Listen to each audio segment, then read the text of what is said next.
Hello, ladies and gentlemen, and welcome back to the Steel City Sports Report, where we talk everything Steelers, Penguins, and Pirates. I am your host, Brady Vini, and we are back again for another Sunday live stream, instant reaction and commentary this week to the Week 3 matchup between the New England Patriots and your Pittsburgh Steelers. So much to talk about here in a matter of moments. We are going to kick things off with some pre-game warm-up notes and other pieces of news. 5 of you in here already. Let's have ourselves one hell of a stream here this Sunday. If you are new here, please hit that subscribe button, turn on notifications so that you never miss when I am live or upload a video again. Go to the comments section, leave any thoughts, questions, or opinions that you may have. We already have a couple of commenters in there already, and 2 very familiar faces, 2 reoccurring viewers. Echelon Motion Pictures. Very simple. We better not lose.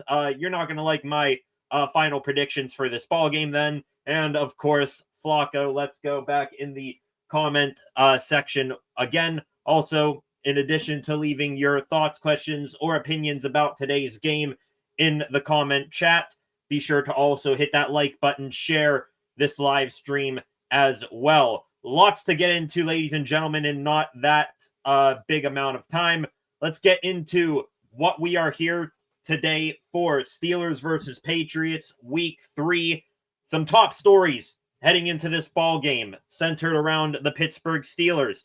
My top one here, plain and simple. Have the Steelers learned from last weekend for this must-win game here today? Now, this may be very overreactionary of me calling this game a must-win. We may look back on it a couple of months from now and say, hey, that game ultimately meant nothing. But in the heat of the moment, this feels like a must-win game for the Steelers here today. Unfortunately, optimism for a win in this scenario, it is at an all-time low amongst me and other Steelers fans out there. The black and gold, they barely escaped Week 1 against the New York Jets in New Jersey with a win there.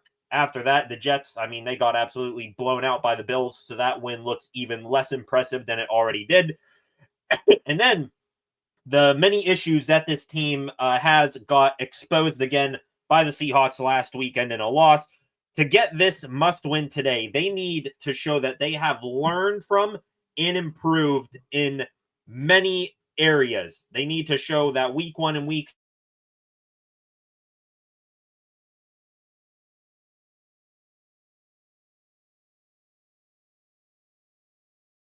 all in season that we have hyped it up to be so far this year. Let's start on the defense here for a minute. They have been the worst unit between them and the offense through 2 weeks this season, and I think one of the worst units across the NFL.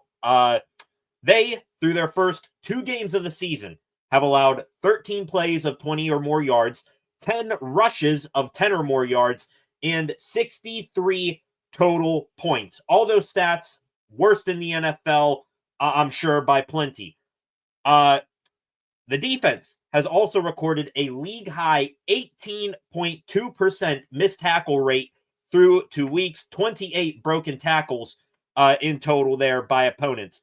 So to recap, can't stop the run, can't defend the pass, they can't tackle, and on top of it all, they're injured to hell and back. No Deshaun Elliott, he's got knocked out Week 1 with an MCL sprain. Joey Porter Jr., we haven't seen all that much in regular season play either, dealing with a hamstring issue.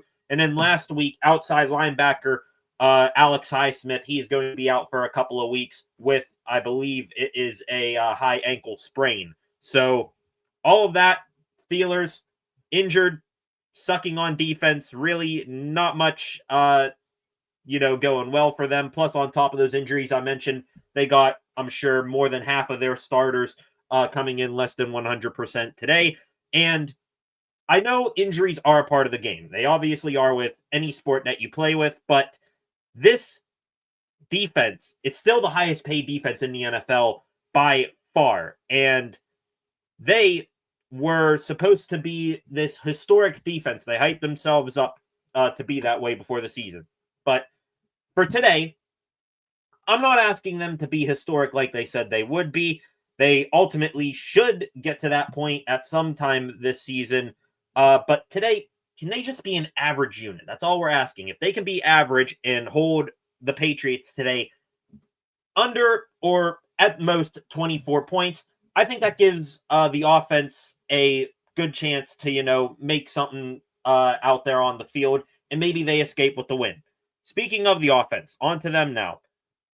They have their fair share of things to improve on from last week coming into this week themselves. Last week, complete and total opposite from week one. The running game got better, still not at the level that you want them to be at. Not a single wide receiver besides DK Metcalf could get open. The offensive line got Aaron Rodgers sacked 3 times at least again. And Rodgers, though he was pretty far from, the main reason that the Steelers lost last weekend, he didn't have his best day either. His completion percentage was pretty bad, and he threw 2 interceptions, one of which was right to the guy when they were supposed to be driving down the field trying to get back into the ballgame. Sticking with the running game here, a better producing run game last week, but still, this Steelers rushing attack averaging just 3 yards even per carry so far this season. And that is what I want to see them improve upon the most here today. If they can get that rushing attack going, they get the offensive line into the game that way. The passing game, I'm sure, will open up more because then the Patriots have to commit more defenders to the box. And then that will keep time of possession in your favor as well and keep that struggling defense off the field as much as possible. So running game, I want to see them get that going a bunch today. They will be going up against a tough unit we will get to here in a moment. But again, if this team can just be average in these departments today, they will be better positioned to win this ball game against a Patriots team that is on the rise. Head coached by Mike Vrabel. This isn't the New England Patriots of old, led by Tom Brady and Rob Gronkowski, Bill Belichick, all of those guys. But if they can be just average, and the Patriots, they'll try to, make the game ugly, I'm sure, at some point. If they can, survive that, fight fire with fire, then they might, just get out with the win today. A couple of other quick storylines heading into today's game. Jabril Peppers, it is a revenge game opportunity for him. Wouldn't you know it, seems to be the storyline so far this year for the Steelers. Every week up to this point has been a revenge game. Aaron Rodgers against the Jets week 1, DK Metcalf against the Seattle Seahawks week 2, and now this week you got Jabril Peppers going up a team that cut him before the season started. Peppers signed on with the Steelers when Deshaun Elliott went down with injury in week 1. Now this week going against his old team, the Steelers. I think defensive coordinator Terrell Austin himself said that they are going to have a bigger role for Peppers. I think I saw just a couple of minutes ago he was taking first team snaps, practice reps at strong safety. So he's going to be in there. He's going to play a lot against his former team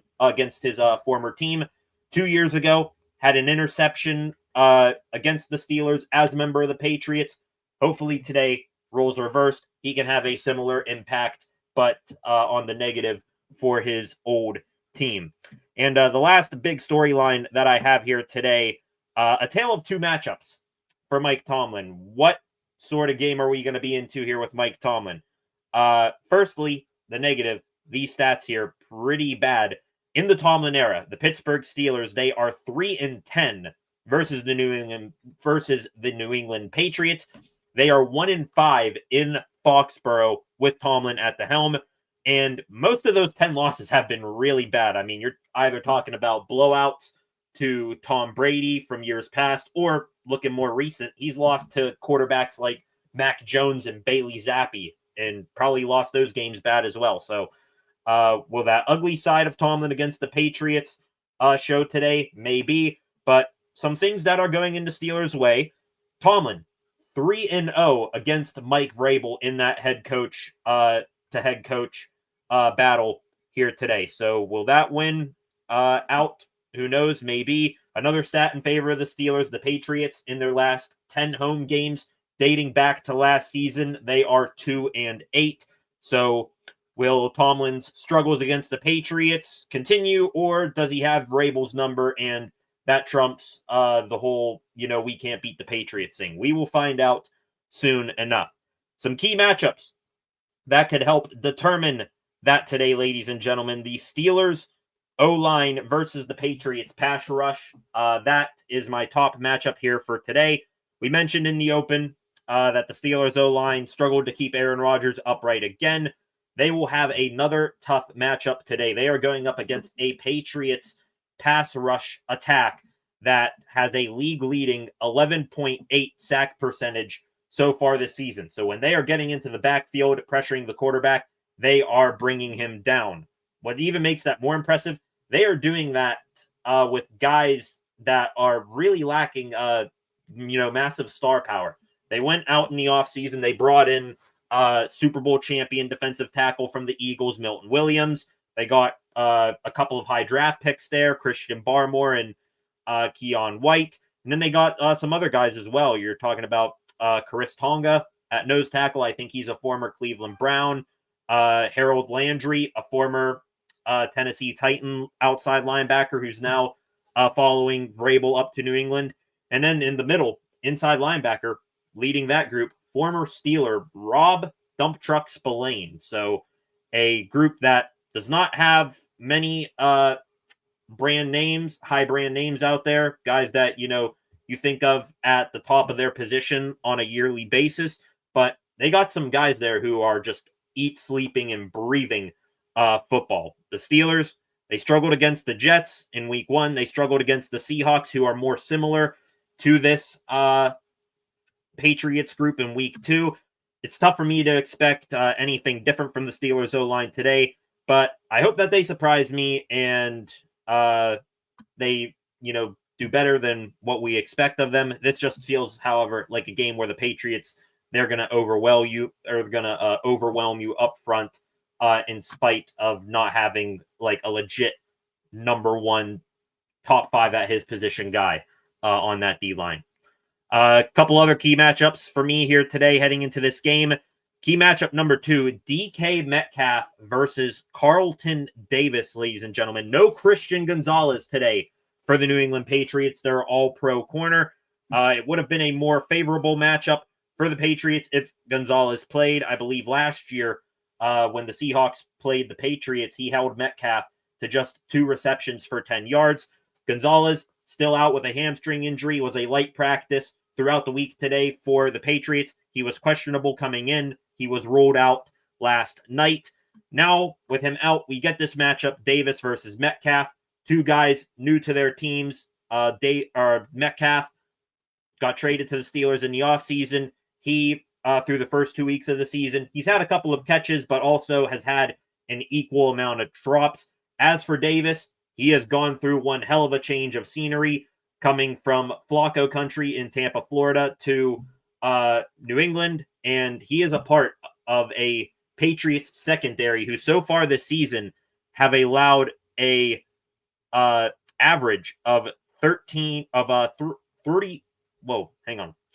This Patriots secondary that Davis is a part of, he is that unit has allowed 315 passing yards per game so far this season. So I'm not sure who to give the edge to in this matchup. But with Metcalf avoiding a team's top corner for the second straight week due to injury, I think Rodgers will be looking his way early and often again. Also, Rodgers, he's kind of a little bit of a storyline too. Just needs 1 touchdown to pass his former mentor, Brett Favre, for 4th most passing touchdowns in NFL history at 509. With Rodgers, just 1 passing touchdown away from that milestone. I think he's going to go to his most trusted guys, Metcalf certainly being one of them. 2 other matchups I'm looking forward to today as we get ready for Steelers versus Patriots here in about 5 minutes.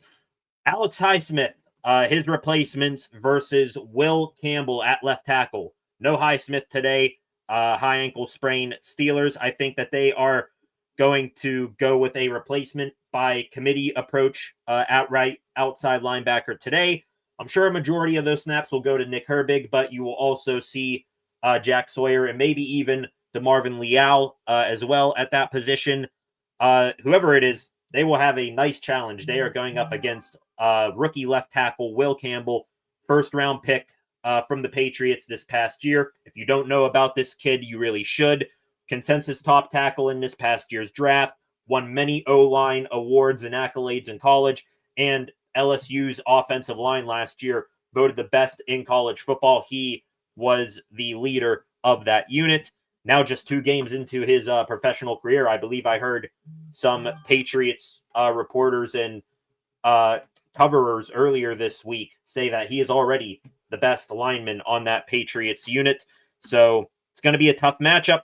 Regardless of the players in this matchup, left tackle versus right outside linebacker, it will make or break the Steelers defensively today. I'm sure we've all seen it by now, that absolutely horrid looking graphic from ESPN's Dan Orlovsky earlier this week. The Steelers defense, when opponents rush the ball away from TJ Watt towards the left side of that offensive line, they have had 34 carries and have averaged 6 yards so far on those runs to the left. So that is very worrisome. I don't think Nick Herbig's going to really help that much in run, stopping. But with Highsmith out, he wasn't any better. Sawyer and Leal, I think, will be looking to them the most to stop that trend. And then the last matchup here, really just the Steelers' run defense versus the Patriots running back tandem in general. In correlation with that last matchup, the Steelers, regardless, they need to, like week 1 against the Jets, go up against a great tandem of running backs.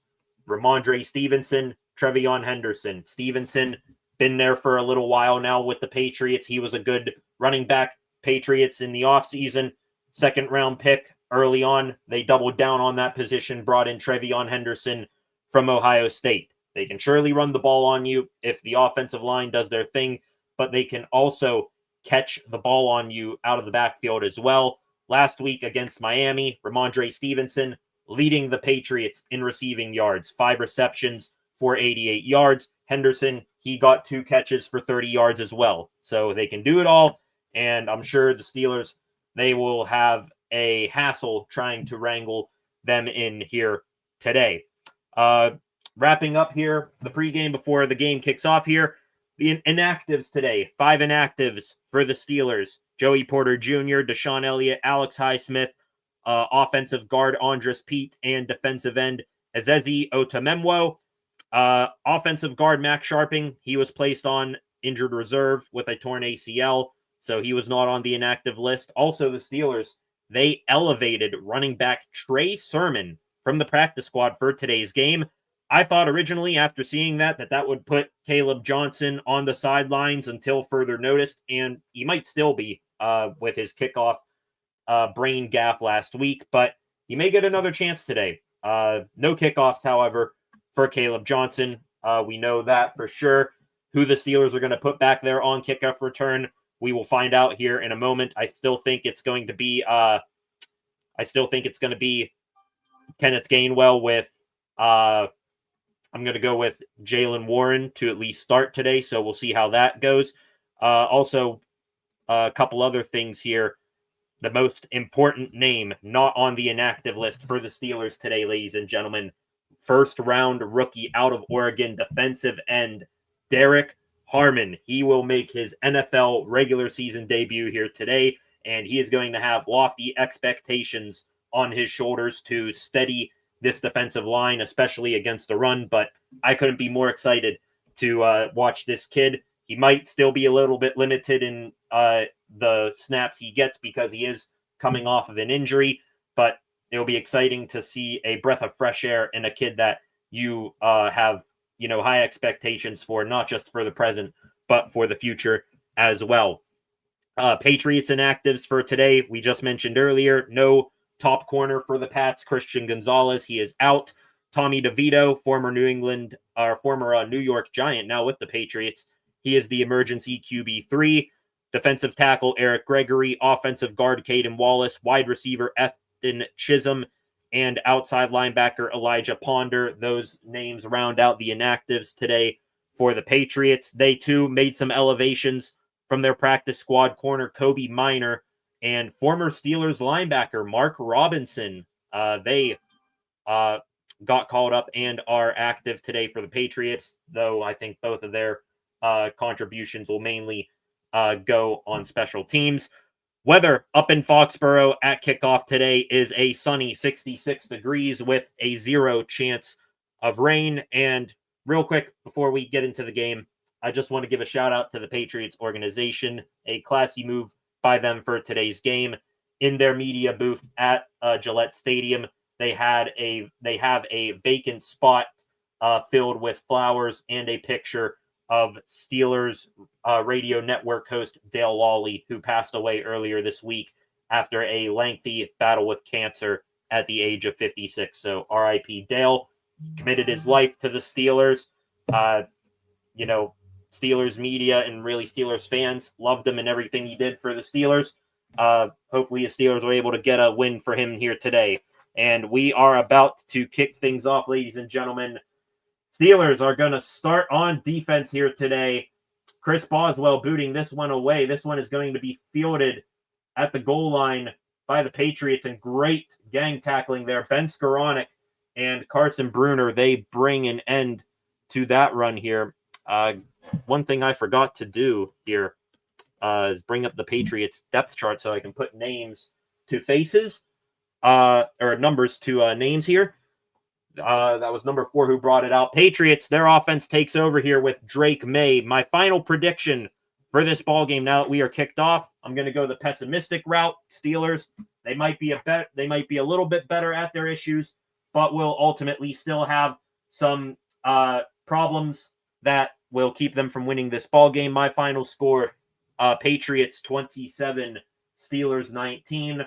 First play of the ball game, Patriots, it is a handoff, and running straight forward was Ramondre Stevenson for a couple of yards. Let me find out here. Here's the Patriots.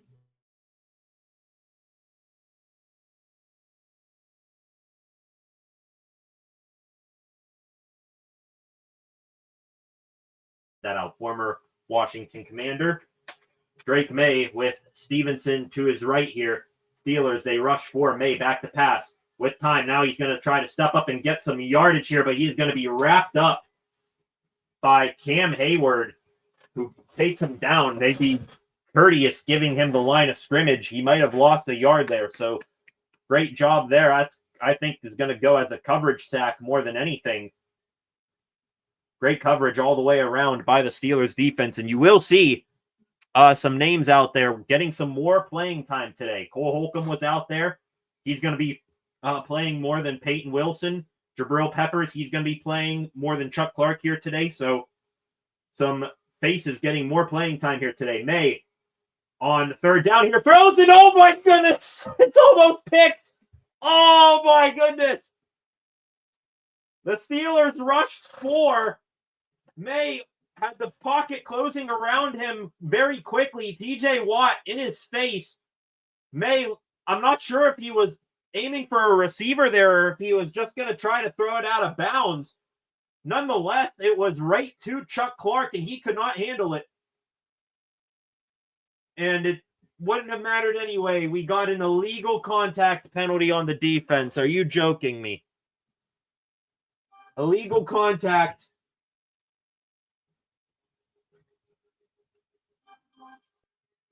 They show in the replay of Watts, hit on May there.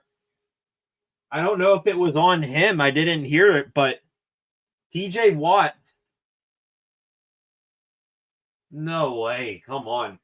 Now the drive is at the 36-yard line. 1st and 10 again here for the Patriots. Fumble! Fumble! The Steelers, do they have it? It's picked up!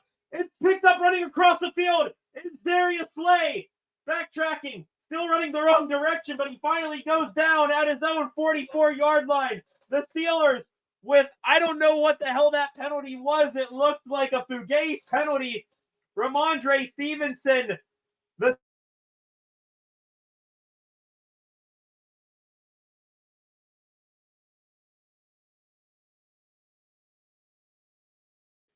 Steelers get the turnover thanks to Cole Holcomb, baby.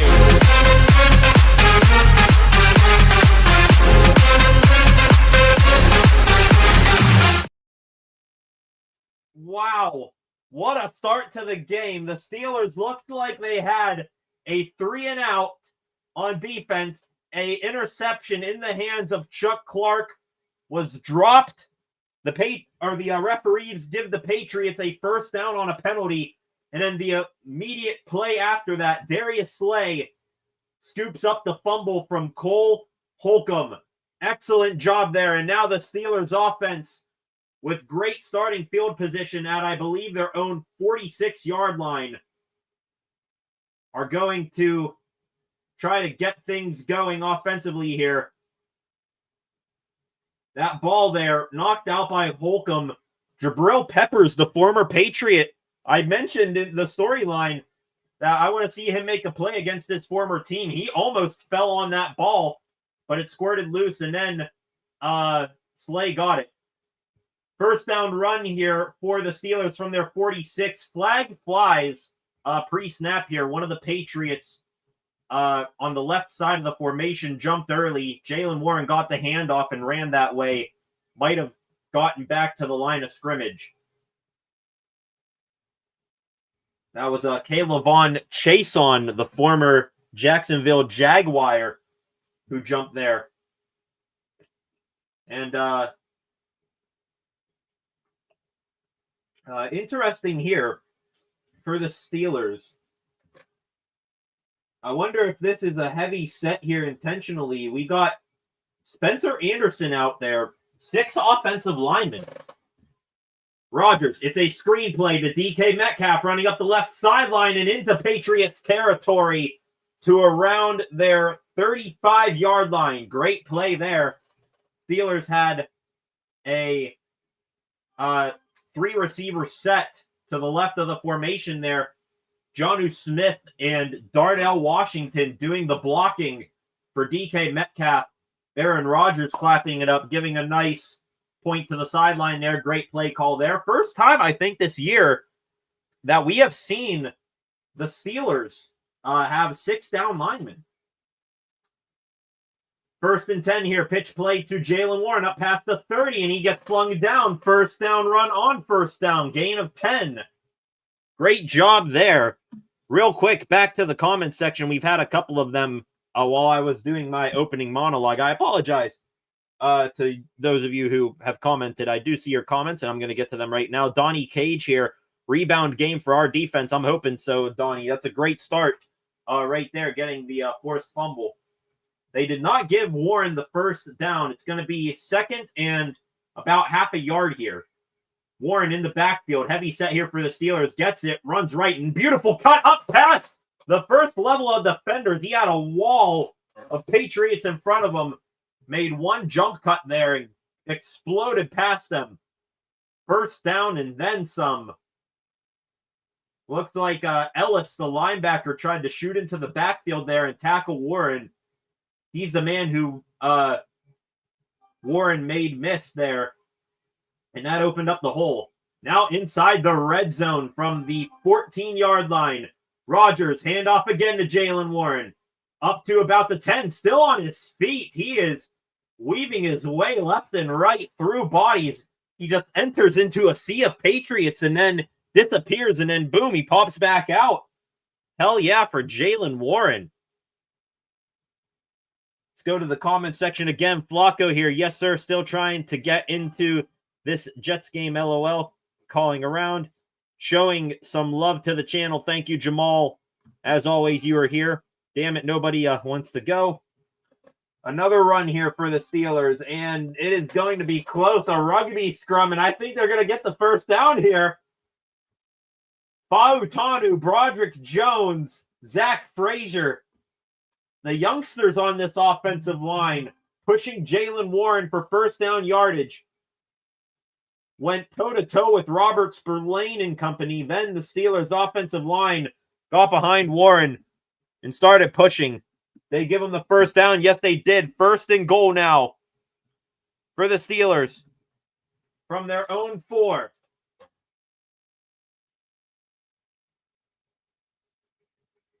Personnel. Jonnu Smith and Pat Freiermuth. The tight ends. Warren running up the middle, and he is going to be held just about a yard short of the goal line.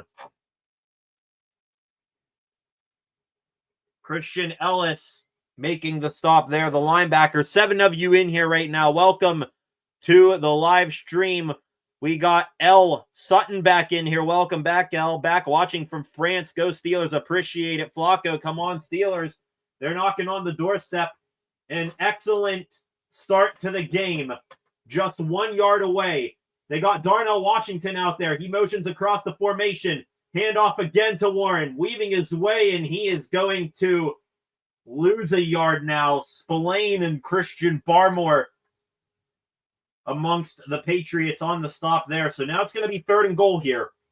The Steelers run. One pass on this drive, and it was a screenplay to DK Metcalf. Do they think the Patriots have sniffed out the run, or are they going to show something different here? Now would be a good time for a jump ball to Darnell Washington. They said that they would use him that way. He's outside, lined up with a corner. It's coming. Rodgers, the pass, jump ball for Darnell, and incomplete, but a flag is down. The ball was really nowhere close to Washington there. We could see that play coming from a mile away. Washington lined up against number 28 for the Patriots.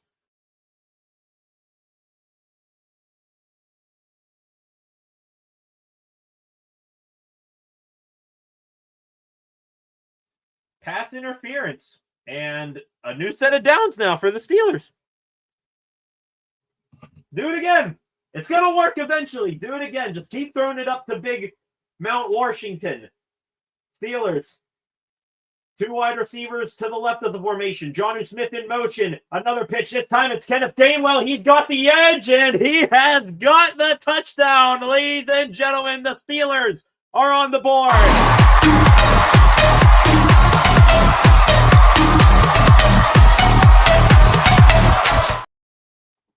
Again, it looked like it was going to be a jet sweep to Jonnu Smith, which they scored a touchdown on that play in week 1.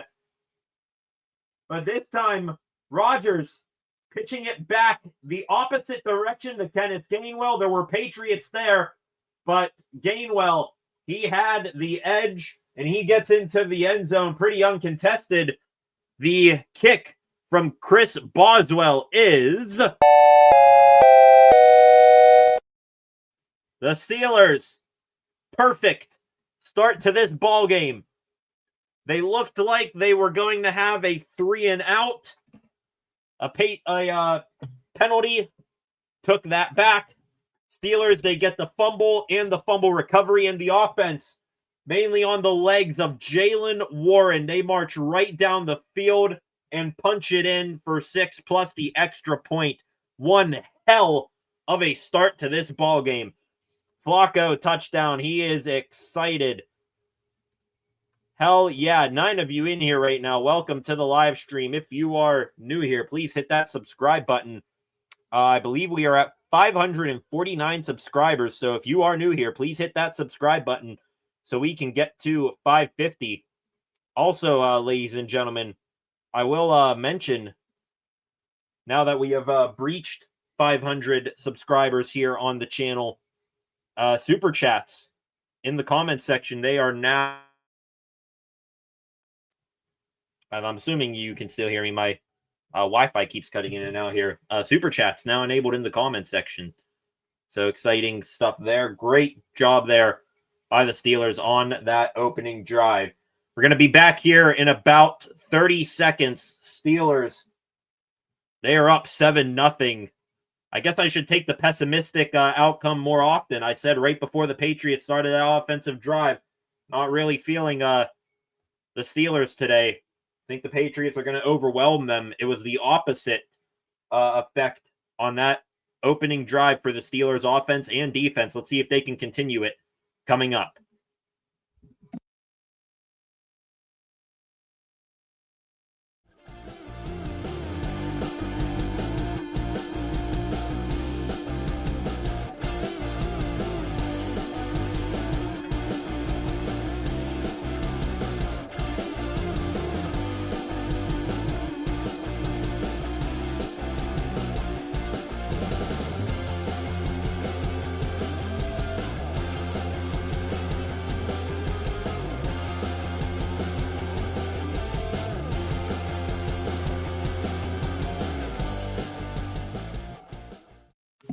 Welcome back, ladies and gentlemen. 12 of you in here right now. Loving that. The viewership numbers keep going up and up. One subscriber away from 550, so hit that subscribe button if you have not done so yet. The Steelers, perfect start to the ball game. Chris Boswell about to kick it off. The defense, they get the forced fumble. The Steelers take advantage of that turnover, and they punch it in for 7. Kickoff here again, fielded at the 5-yard line. This is number 32, Trevion Henderson, the Ohio State Buckeye rookie and national champion. He gets taken down there. Drake May getting a couple of extra throws in right by the head of the referee there. Man, is it really that big, May, that you got to get a couple throws in there? Almost hit the referee in the head there. Cam Hayward listening into the play call. You see number 40, Jabril Peppers out there. You're going to see a lot of him today, playing a lot more against his former team. May, a handoff here to, I believe that's Trevion Henderson. He's going to get forward for about 3 yards. I wonder if that forced fumble by Ramondre Stevenson put him in the doghouse of Mike Vrabel. We will see if that is the case. Might see Henderson a lot more here. Jamal McCollum in the comments section. Let's go, reacting to that last touchdown there by the Steelers. May under center. Man motions. That looks like it is that Austin Hooper. Pass out here. Caught by number 13, Mac Hollins. He's going to be about a yard short of the first down, but it's going to be a manageable third down here for the Patriots. Again, some new names here on this Patriot.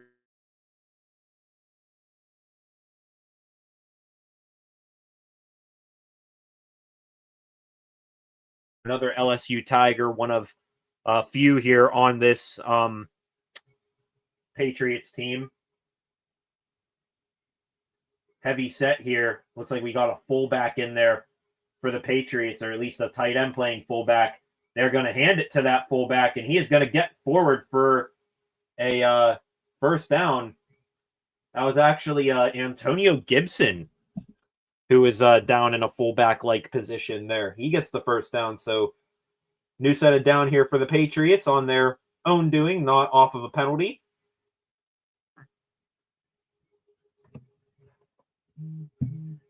Also, another interesting thing to this game here today is CBS going with sort of a vintage theme across the board here today. May faking the handoff. May throws over the middle, and I think that was batted down. They're going to say it's an incomplete pass. Mac Hollins, he went over and picked it up just in case, but another play there where the Steelers pass rushers quickly collapsed the pocket on Drake May, and I think that was actually May trying to pump fake it, and it slipped out of his hand. I wonder, okay, that's an incomplete pass, but that's a strange one there. That was a very unusual ball there that came out of Drake May's hand. Patriots line up again here. This is going to be 2nd and 10 from their own 40-yard line. Man in motion. And looks like it's going to be a screen here. Trevion Henderson. He is going to be taken down there. Patrick Queen able to stop him. And then looks like that might have been Cam Hayward who took him down. And we have an injured Steeler on the play here. That's going to be Darius Slay, who is down. So hopefully that is nothing major there. Please. Showing the Patriots here. Of course, they got Drake May, and they're showing their familiar faces. Darius Slay sitting on his behind. He is now going to get up and walk off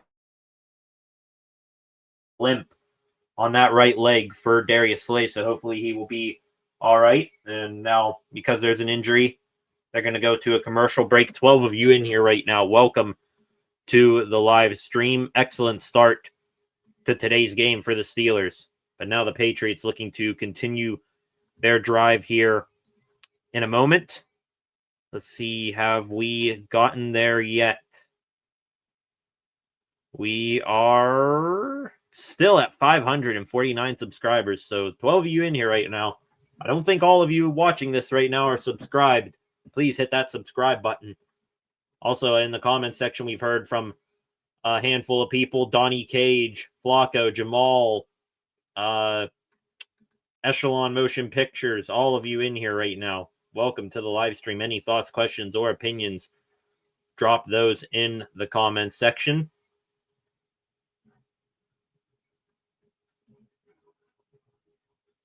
Looks like here, I haven't paid attention to it all that much yet, who's been out there for the Steelers, but I think that fumble recovery, Derek Harmon was out there on the field for that.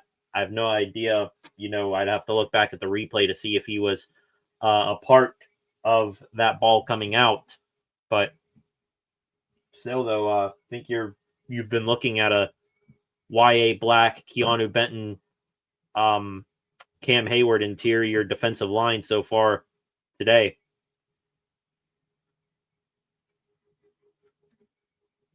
Ten of you in here right now. Welcome to the stream. Back again here in about 30 seconds with more coverage of the Steelers versus the Patriots.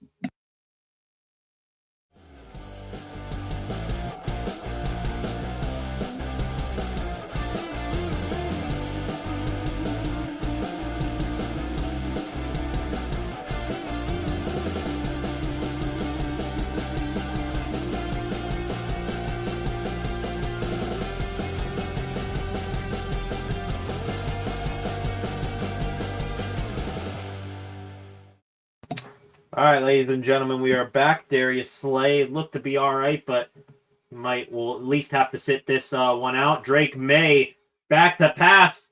Pressure around him, and he's going to go down. Let's go. And was that who I think it is? Looks like Cam Hayward, but also Derek Harmon in the backfield. Is that Harmon's first sack? TJ Watt, a good win off of the left edge. And then, I think that's going to go to Derek Harmon. TJ Watt forcing May to step up. Hayward also trying to track down May from behind. But Derek Harmon, he's the one who gets the wrap. And it's going to be a punt for the Patriots. Derek Harmon, his first NFL sack. This punt here for the Patriots, it is going to hit at the 4-yard line and skip into the back of the end zone. So Derek Harmon, we just mentioned him before the break. He was out there for the fumble, and he gets his first sack on a big third down. Flag down on the play, though, and it's going to be holding on the Steelers. That's going to be Brandon Eccles with the penalty, so the Steelers will not start from the 10-yard line here. And they, again, are going to take a commercial break here. Crazy. Lots of commercial breaks already. Flacco here. Harmon. Yes, hell yeah, Harmon. We were expecting big things from him. We know that today, depending on how he's feeling, he is going to be limited in the reps he plays. You don't want to have him go 0 to 100 off of 1 day of full practicing, coming off an injury. But hell of a start. If that's 2 snaps for him right now, that's technically 2 turnovers, a forced fumble and a punt. So Derek Harmon, high expectations for that young man, and off to a good start living up to those expectations. See if we got anything else going on here.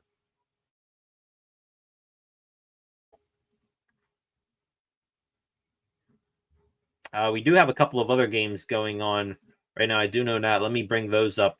The Bengals and the Browns, they are playing right now. And we got a battle of the backup quarterbacks. Minnesota and Cincinnati. We talked about on the channel their 2 quarterback injuries and what it means for the Steelers. The Bengals losing Joe Burrow for just about the entire season, and J.J. McCarthy, the rookie for the Vikings, he is out 2 to 4 weeks with a high ankle sprain. So Carson Wentz against Jake Browning is the matchup today. And Wentz, he has a touchdown pass to tight end Josh Oliver to make that game 7-0. Bengals have the ball right now. And it looks like they're driving. However, a fumble recovery. Chase Brown fumbled the ball, but it was recovered by the Bengals. So that game is midway through the first quarter. And then the Browns right now, who are they playing? They are playing the Green Bay Packers midway through the first quarter. In this game here, Steelers versus Patriots, 5:12 left here in the first quarter. And the Steelers, they are going to start this drive from their own 10-yard line. It was originally a touchback, but a Brandon Echols holding penalty set them back 10 yards here. 1st and 10. Jonnu Smith in there as a fullback right in front of Jaylen Warren right now. Rodgers under center. Handoff to Jaylen Warren, and he is going to be met in the backfield and taken down. That was Farmer, Josh Farmer, the rookie out of Florida State, who slowed up Warren, and then Robert Spillane took him down. So the Steelers' run game, they did that for most of the drive against the Patriots earlier. Patriots, they might be starting to figure on there. We got 2 down tight ends right here to the right of the formation. That is Jonnu Smith and Darnell Washington. Rodgers, quick pass on a out route to Pat Freiermuth. He is going to be tackled and taken down there. Probably a gain of about 5 or so yards right there. It's going to be 3rd down and 6. So it's actually about a gain of 5 because Warren lost a yard. 3rd and 6 now for the Steelers deep in their own territory. What do they got cooking up? We got a 3 receiver set to the right of the formation. Austin, Freiermuth, and Metcalf. Austin now motions to the other side. Rodgers takes the snap, back to pass. Pressure all around him. He's now going to get taken down. It's picked up on the fumble by Jaylen Warren, and he is going to go down. So Rodgers got tracked down from behind. That was number 97 for the Patriots, Milton Williams, who stripped the ball loose of Rodgers, but we got a flag down here. Hold on. Do we got holding on the defense?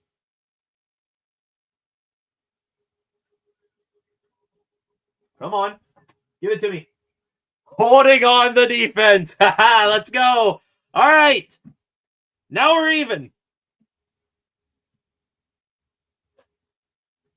The Patriots offense, they had a play that was almost a turnover on the first drive of the game that they ended up getting a 1st down out of. Now it's the Steelers the other way, a fumble that they recovered, but holding on the Patriots, and that is on that Alex Austin again.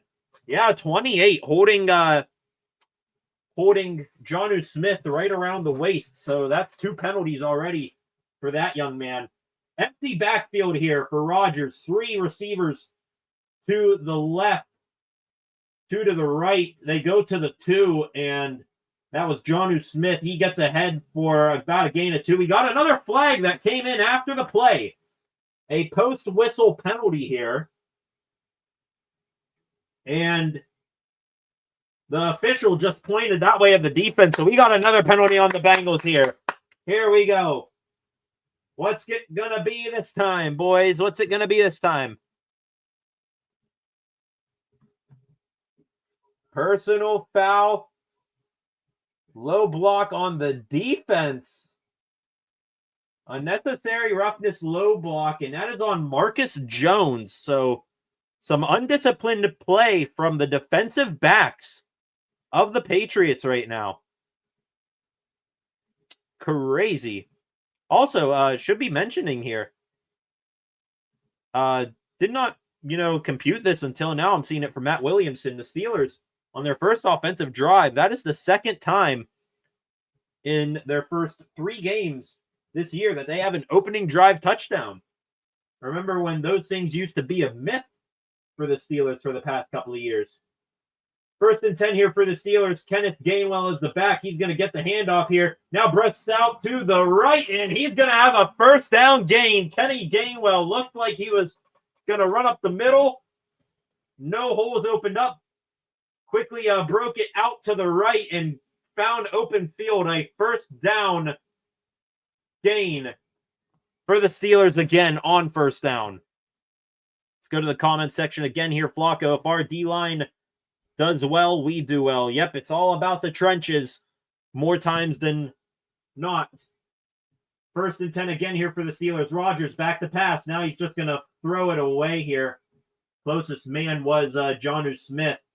Play action play there. Faked the handoff, but had Patriots quickly pushing offensive lineman back into his lap. Just threw it away. Robert Spillane looks like he is the green dot wearer for this Patriots defense. So they brought him over from Vegas in the offseason, paid him good money, and he is the main communicator for this Patriots defense. 2nd and 10 now for the Steelers. Rodgers making his checks at the line. 3 receivers to the left, and now we got a whistle and a penalty here. As the snap goes off, we got delay of game. Wow. Delay of game on Rodgers. That is very surprising. We know Rodgers. He takes that play clock down to the wire, and he's one of the best at doing that. But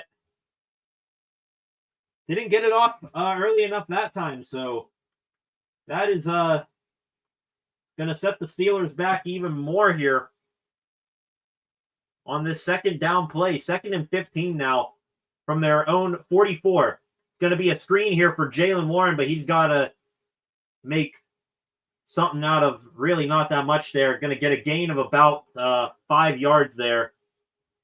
Might be a 3rd and 10, 3rd and 11 here. Got a game break here. An update on the Vikings and Bengals, and we got a pick 6 for the Vikings. Hell yeah! Isaiah Rodgers looked like a tip ball that he picked off and ran it back quite a ways. So the Vikings now, I'm assuming, up 14-0.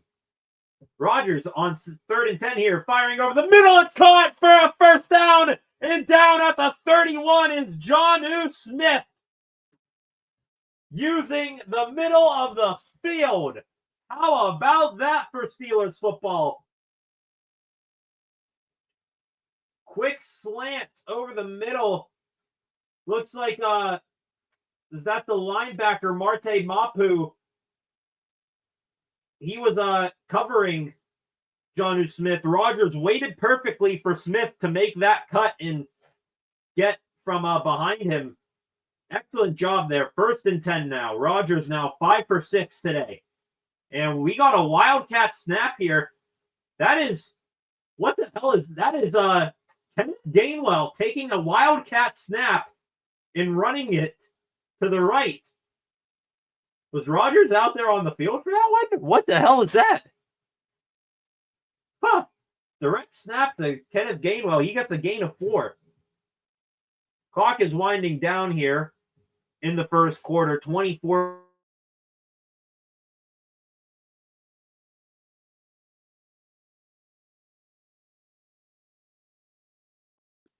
Rodgers takes the snap, back to pass. Quick hitter to Jaylen Warren. He spins for it. Horse collar on Robert Spillane. They're not going to call it.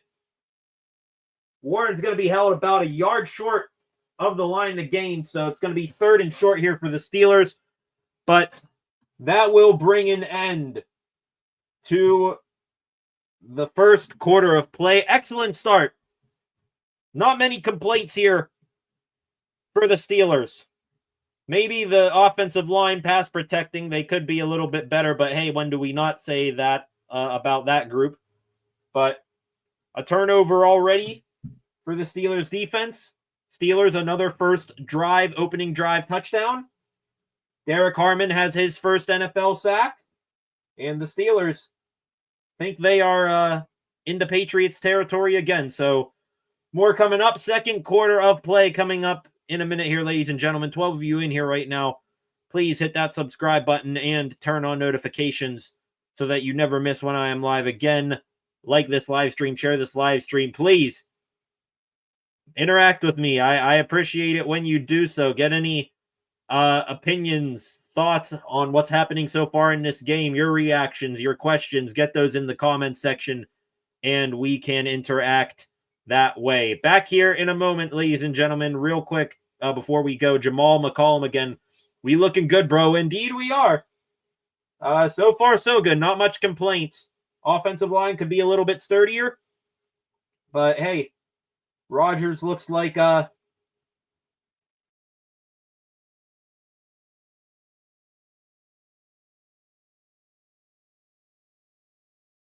narrow echelon. You got to keep me on the straight and narrow here. This is not the Steelers offense I know. This is creating false hope. Who are those people? We got to keep that in mind. I was pessimistic with my pregame predictions. I said, hey, Steelers probably going to get overwhelmed by the Patriots. It's gone the other way thus far. Hopefully they can keep it up. But yeah, don't create the false home and then pull the rug out from underneath us once again. We'll see if this is real or not. Best part about this, if the Steelers can continue what they did in the first quarter of play into the second, they will be put in good position here coming out of halftime because they will get the ball back on offense after half. So we will see what comes of it. We will not go to break now. They are coming back here from commercial breaks, showing some old Steel Curtain Day highlights. Saw Jack Lambert there, Joe Green showing a fantastic Lynn Swan catch.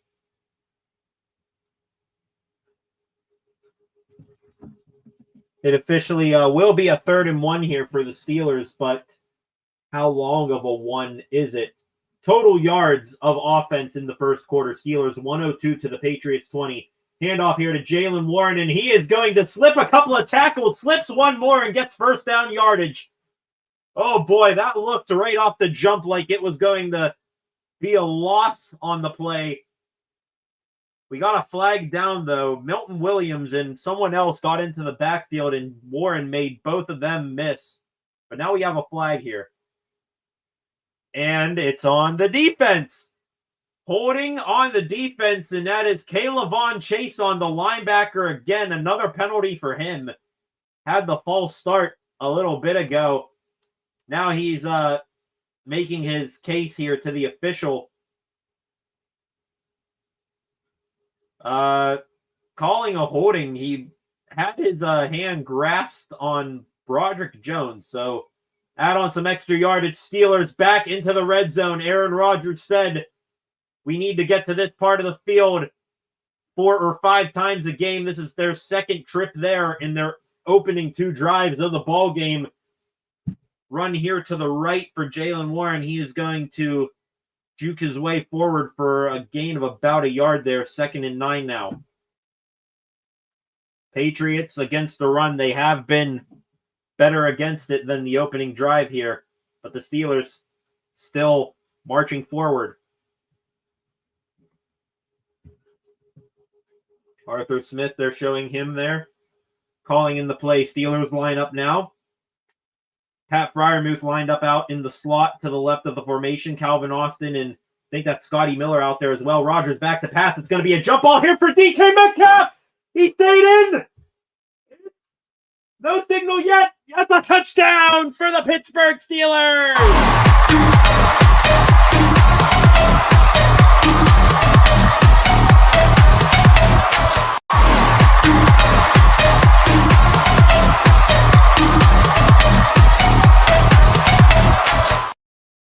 And ladies and gentlemen, we have just witnessed history. Aaron Rodgers has passed Brett Favre for the 4th most passing touchdowns in NFL history at 509. The historic touchdown pass a jump ball down the sideline for DK Metcalf. He went up and over his defender. Snagged it. That was on Carlton Davis. We mentioned that was going to be a key matchup to watch today without Christian Gonzalez in the lineup. And I said, Rodgers, he doesn't have a number one corner on Metcalf. He's going to be looking his way, especially with a history making touchdown on the line. That is the exact scenario that plays out in the Steelers. They now are up 14-0. Chris Boswell just put through the extra point a moment ago. And a fantastic start. 2 defensive drives, a forced fumble recovered, and a punt for the defense. 2 offensive drives for the Steelers. 14 points on the board, 1 on the ground, and 1 through the air. Flacco, he is fired up. DK Echelon in the comments. Will we score 30 points? At this rate, it might be that way. We might reach 40 if the defense can still do their thing. Hopefully that is the case. But again, what did I say pregame here? I had it right here. Key matchups, DK Metcalf versus Carlton Davis. No Christian Gonzalez. When Metcalf was with the Seahawks, he held Metcalf to 2 receptions on 10 yards. Now we get this matchup. Davis, a part of that Patriots secondary that has given up 315 yards per game through the air. That is a favorable matchup for Metcalf. Rodgers, he's going to be looking to his most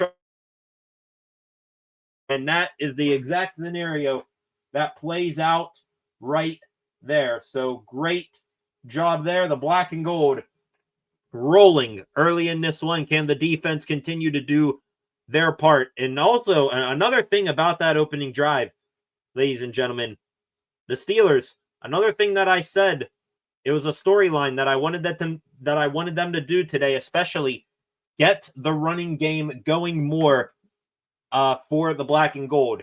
Didn't run the ball well in week 1. We're better, but still not good in week 2. Week 3, run the ball, get your offensive line in a positive headspace. That opens up the pass more, and that keeps your defense rested and off the field. All positives so far here for the Steelers. Aaron Rodgers showing him on the sideline, now 6 for 7 so far in today's game. Kickoff here from Chris Boswell, brought out by the goal line from Trevion Henderson, and he is going to slip at about the 20-yard.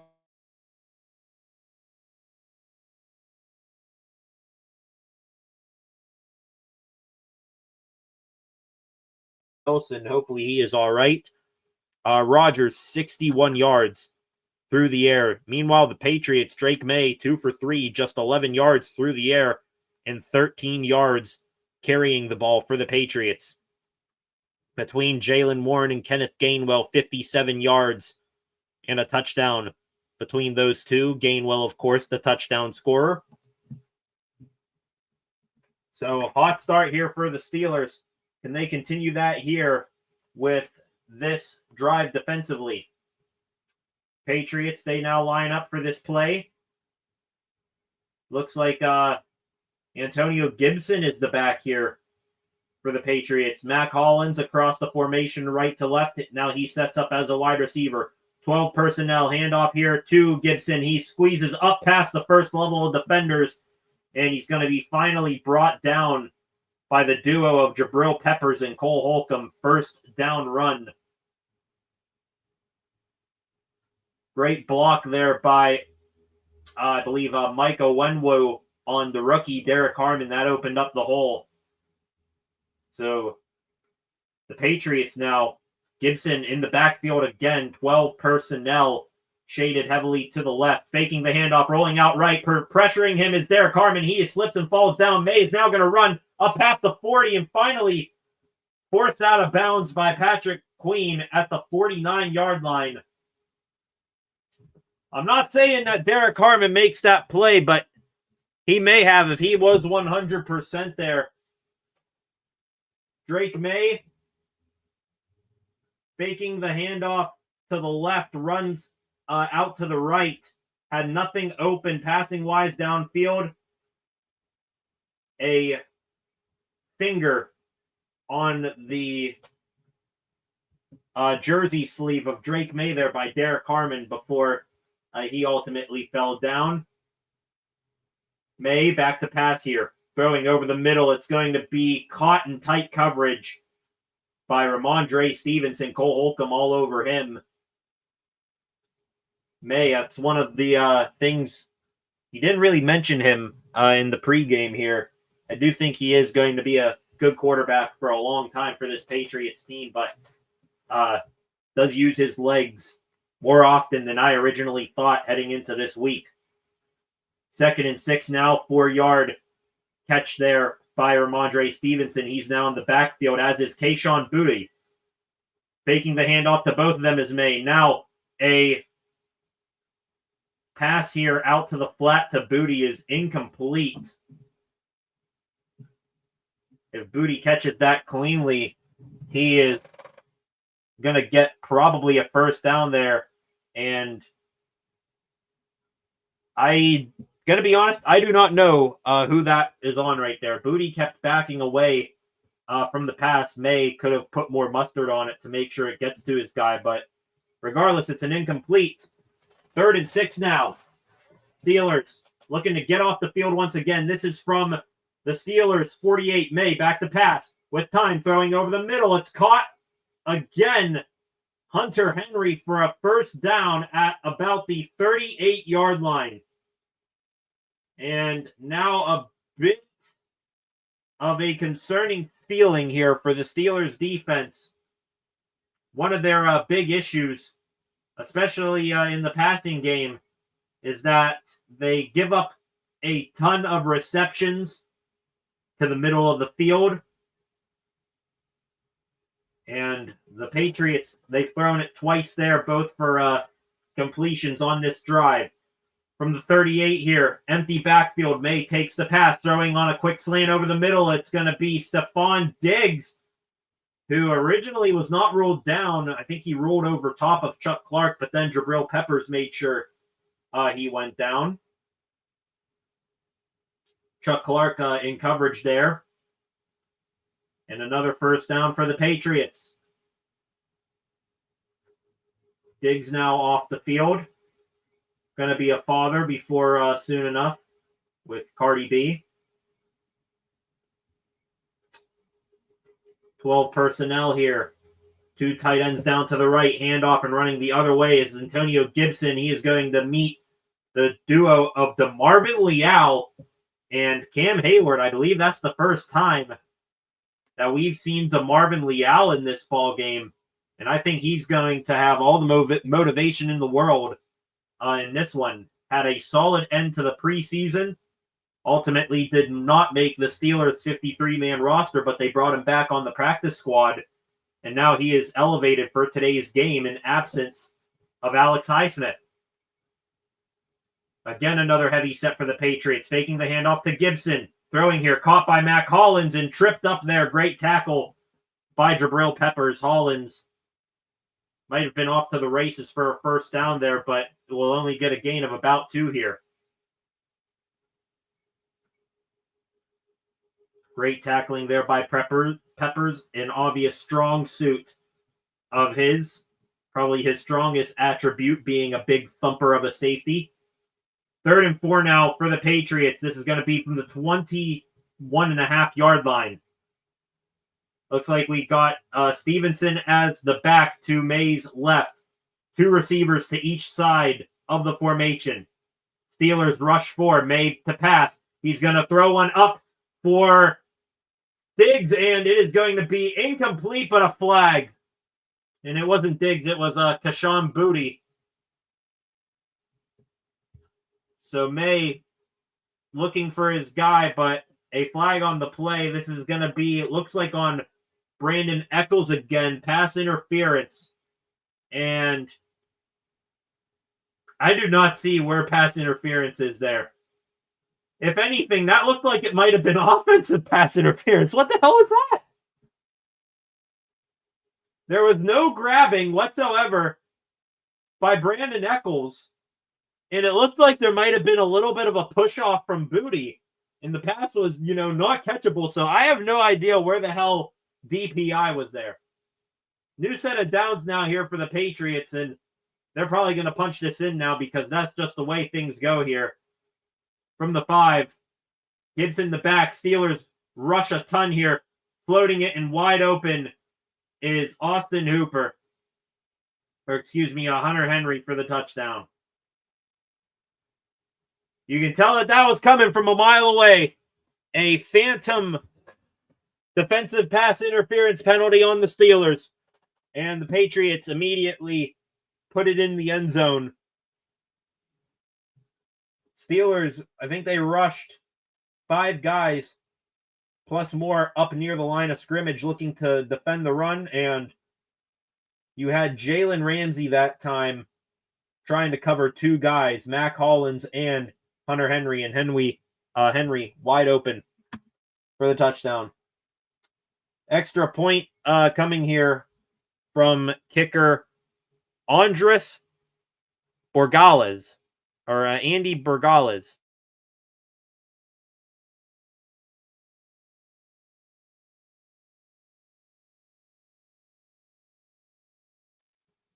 A tough drive for them defensively. They had some, good plays mixed in there, but you saw the middle of the field be still a struggle spot for the Steelers in pass coverage. And then a penalty where I personally did not see anything incriminating there on Brandon Eccles. Immediately after that, Patriots put it in for 6. Flacco watching this game along with this live stream, that should not have been a defensive penalty. I did not see anything. There was no grabbing from Eccles. He barely even had the arms of Booty tied up. If anything, it was just, normal hand fighting between wide receiver and corner. If anything, Booty pushed off, and Eccles, as he's, down on the ground, he's like arms out extended before he even knew the penalty was on him. Like, hey, OPI, call it. So, whatever. Patriots, they get on the board. 14-7, all touchdowns, the scoring in this ball game.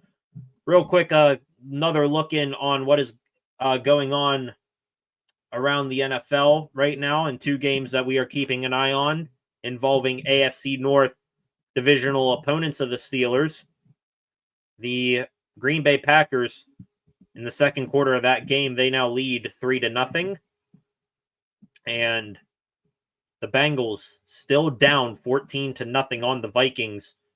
And the Vikings have the football, so I want the Vikings to win, obviously, and beat the Bengals, but also do not want them to look like a world beater with Carson Wentz, because that is who the Steelers play next weekend in Dublin, Ireland. We will be live for that ball game.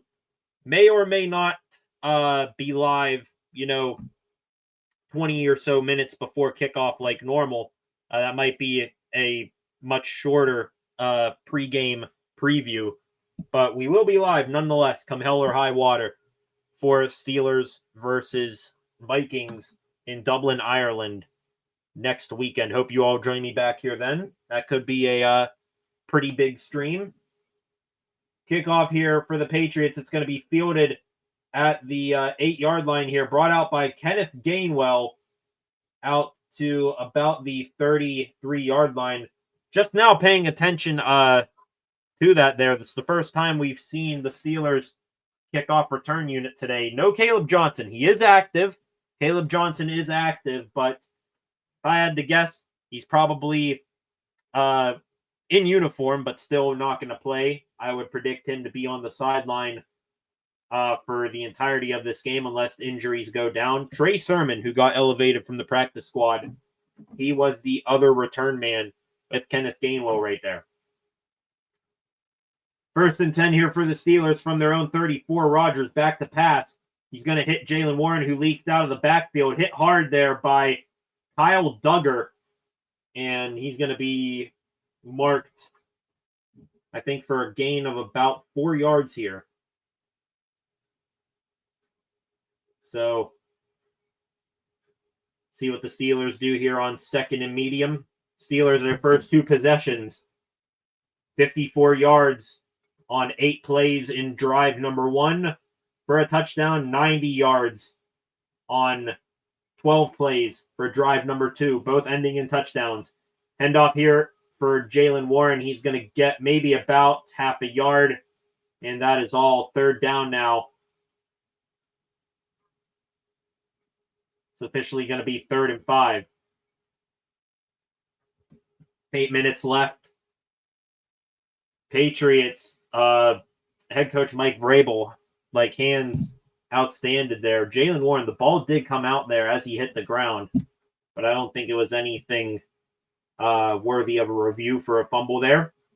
Steelers 2 for 2 on 3rd down conversions so far today. Are they able to do it again right now? Empty backfield for Rodgers. 3 receivers to the left, 2 to the right. Taking the snap. Looking. Now flushed out to the left. Rodgers still looking. Fires a fastball there. Intended for Pat Freiermuth. And that is going to be incomplete. Rodgers angry right there with Freiermuth. Freiermuth was coming back. Maybe Rodgers was expecting him to stop. And, yeah, I kind of agree with Rodgers on that one. Muth clearly beat his guy there on the route he was running. The defender fell down. I don't think Freiermuth saw that happened. He continued running back thinking he was still heavily covered. Miscommunication, and the Steelers punt this one away, and this is going to hit at about the 15 and take a sideline bounce out at about the around the 10-yard line. Corliss Waitman. Excellent punt for him. Steelers still up 14-7. Patriots, momentum shifting their way. They score a touchdown and then get a 3-and-out defensively there. Could momentum be shifting here? We find out when we come back from this break. Back here in a moment.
Welcome back, ladies and gentlemen.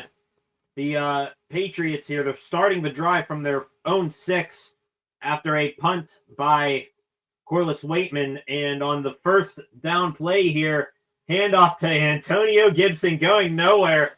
And how about that? The two inside linebackers blitzing for once. Patrick Queen and Peyton Wilson taking them down. More Queen than Wilson. Loss of 2 on the play. Empty backfield here for the Patriots. It's May standing just inside his own goal line here. Back to pass. Firing over the middle, and it's incomplete. Looking for the tight end, Austin Hooper. And that could have been a catch. That also could have been an interception for Darius Slay. He knocked the ball loose. Great play there by Slay, but he might have been able to rip that ball out of the hands of Hooper as well. 3rd and 12 now for the Patriots. Ramondre Stevenson in the backfield with Drake May. If this is the Patriots here, thinking they might try a quick screen here or just get some extra yardage to give it the punter some room here. It's a quick check down here, and oh my goodness. The Steelers defense there, they are very lucky. Another quick middle of the field pass to Ramondre Stevenson out of the backfield, and he is held. Oh my goodness, he is going to be held barely half a yard short of the first down marker.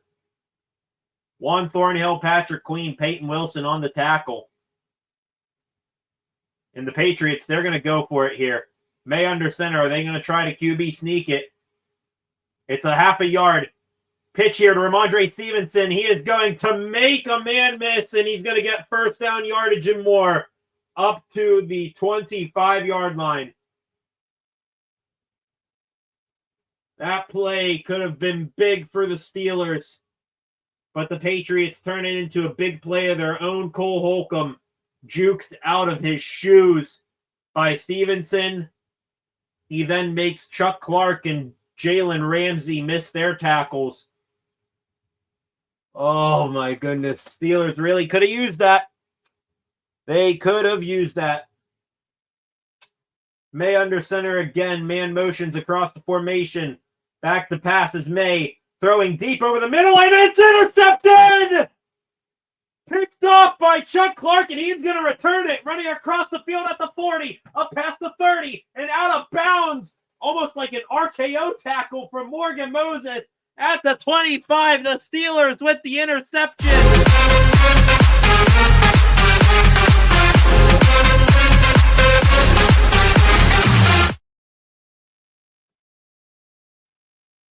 And oh my goodness, no. It's going to be incomplete. Oh my goodness, no. A sliding catch for Chuck Clark. And it rolled on the ground, incomplete. Oh, it's incomplete. Again, the Steelers have a chance to get their hands on an interception. And both times they cannot hang on to it. Damn it.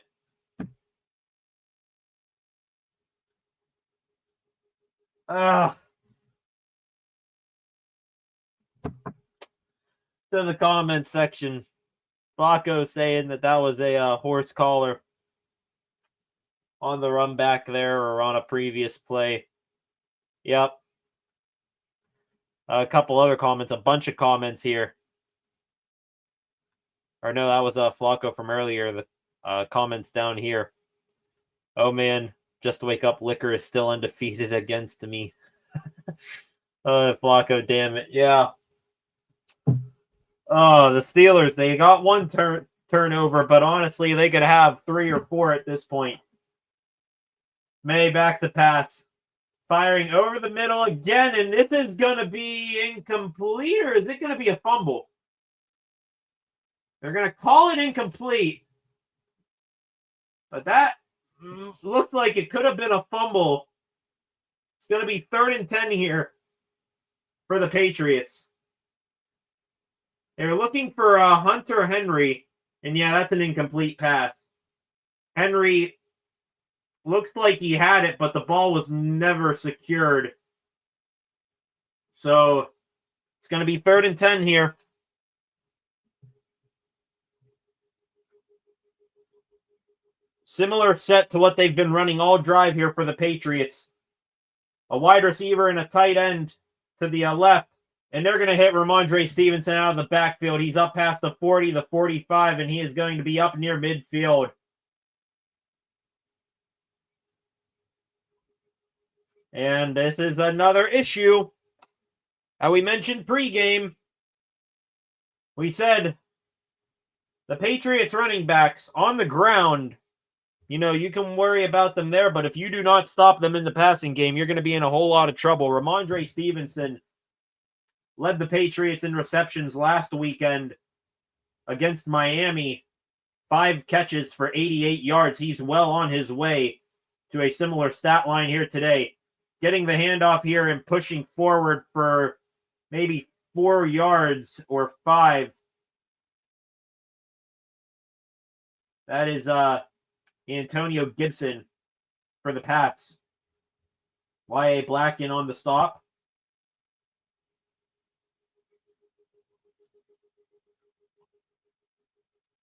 Three minutes and 53 seconds now left here in the second quarter.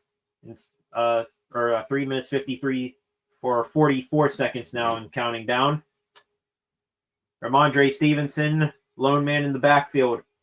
Trevion Henderson also in the ballgame, motions across. May, pressure all around him, and he's going to go down. And the first sack of the season, the first sack in 6 games dating back to last year for T.J. Watt, taking a wide rush route around the right tackle, Morgan Moses, and he takes May down at the legs. That is a breath of fresh air for Steelers fans everywhere, and for T.J. Watt, his first sack of the season. May back to pass here on 3rd and 13 with time, throwing over the middle, and it is caught for a first down. Why do we suck so bad over the middle of the field? Honestly. It's Kayshon Boutte. May all the time in the world threw that ball to Boutte, and he is standing dead in the middle on that in route, right in the middle of 4 Steelers defenders. New set of downs from the Steelers 35. May faking the handoff, back to pass. He's going to look, and it is going to be caught at the 20-yard line. A new set of downs, and that is Demario Douglas. Flag is down on the play. And everyone is walking backwards, so this is going to be on the Patriots here. What the exact penalty is, we will see. An eligible man downfield for the Patriots. That is on Mike Owenwu, the right guard. Let's see here. Yeah, RPO. And yeah, he is way downfield. He is... Wow, he was so far downfield. Patrick Queen was about 2 yards away from that reception, and Owenwu was standing like 2 yards in front of him. So a very much an eligible man downfield right there. 2-minute warning has hit, but the Steelers defense getting gashed in the middle of the field through the air once again, a problem that they have had all year long. It's rearing its ugly head again here, and they just have no answer for it. Missed opportunities this quarter, says Flacco THP here. That was wild. Patriots will be a fun team. Steelers should easily win this game. THP, please do not joke it. Do not jinx it here, because it's going the other way real quickly here. Flacco excited for the T.J. Watt sack, his first in 6 games for the former Defensive Player of the Year. I'm sure Steelers Twitter is really positive right now about the Steelers passing defense every single time.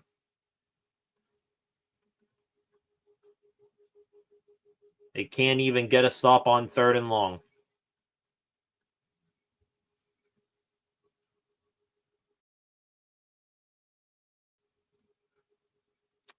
All right, ladies and gentlemen.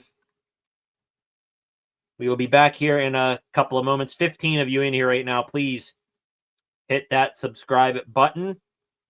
We are indeed now up to 550 subscribers on the channel. So I appreciate each and every single one of you who have subscribed up until this point.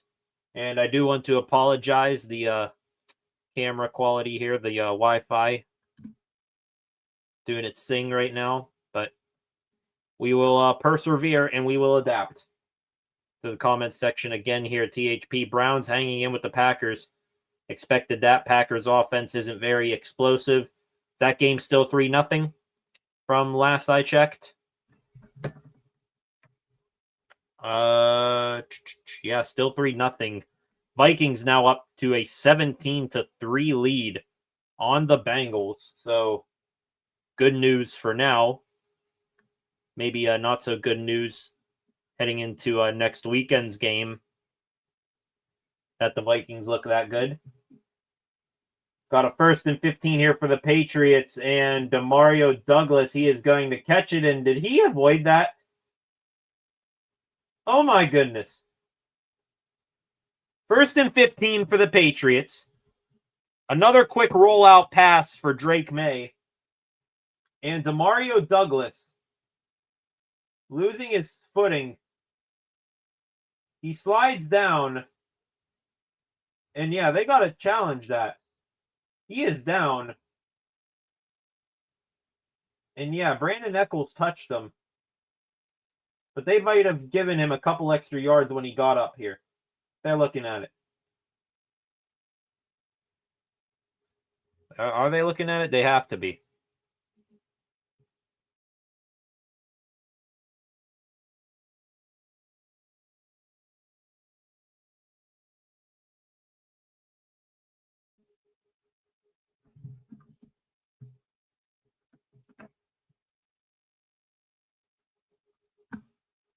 Yeah, they have to roll him down looking at that.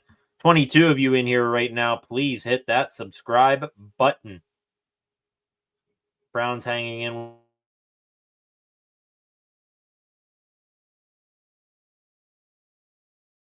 Often, if Deshaun Elliott was in. Maybe, maybe not.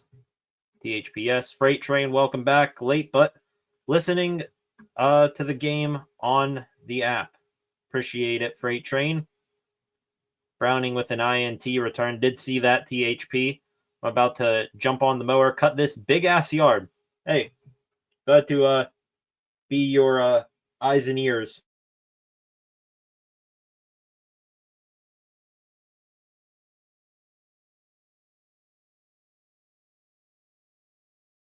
For the Patriots. Like, no timeout was taken. He wasn't out of bounds. They should have a 10-second runoff here, and then yeah, I was about to say, all right, 10-second runoff. He wasn't out of bounds. Nobody took a timeout, so 10-second runoff. Thank you. It's not 10 seconds. They took it from a minute 52 to a minute 46.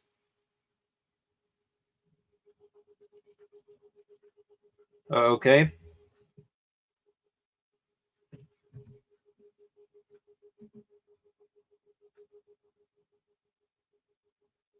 See a couple of other things here. Echelon motion pictures. See false hope. Everyone hit that like and subscribe. Let's grow the channel. Brady's a good dude. Thank you, Freight Train. I appreciate that as always. 2nd and 7 here for the Patriots from the 32-yard line. Demario Douglas motioning all over. It's a toss here to Trevion Henderson. He's going to get forward for about 2.5 yards. So it's going to be another 3rd down here for the Steelers. Can they do anything to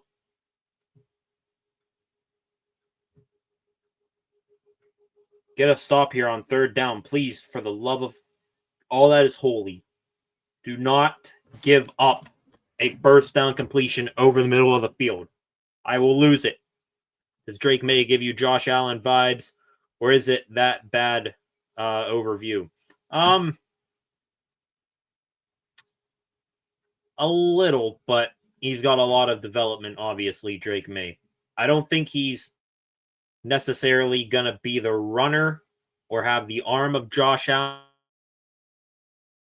but of that type where a guy he can, have one good game where he does it all with his legs or one game where he does it all with his arm. He can do them both in that instance. So a little bit, but not quite to the Josh Allen level. I think there's only one Josh Allen in the NFL right now.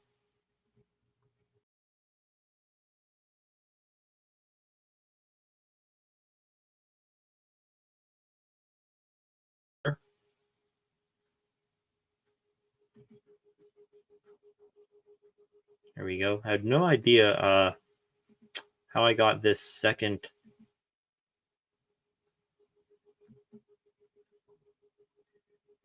How did I get a second thing here? That's kind of crazy. Okay. 1:07 now left on the clock, ladies and gentlemen. The Steelers took their first of 3 timeouts. Double backs in the backfield. May firing. It's caught by Hunter Henry, and he is taken down, but it's a first down.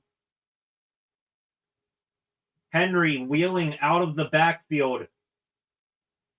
And it's a first down for the Patriots. Inside the 6-yard line. They have not taken a timeout, so 40 seconds and still counting down. May under center. Ramondre Stevenson in the backfield. Now Hunter Henry motions. Steelers, they jump, and that's a penalty. Every single official throws their flags. Not good for the Steelers. Not good. 22 seconds left on the clock. Couple of other comments here. Echelon again. See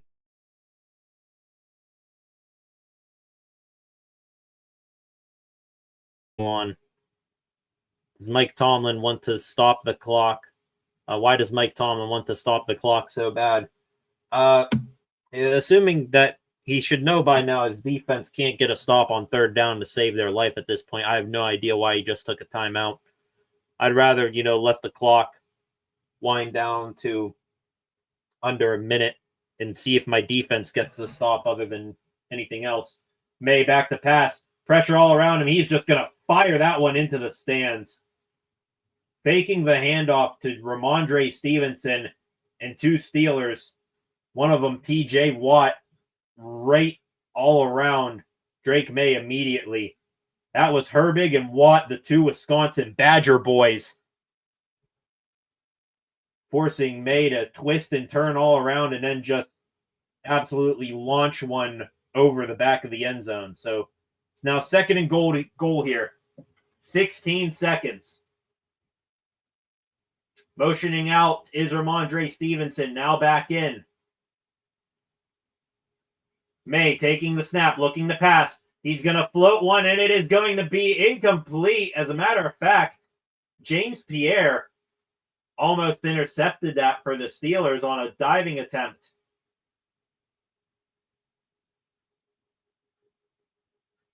Ooh.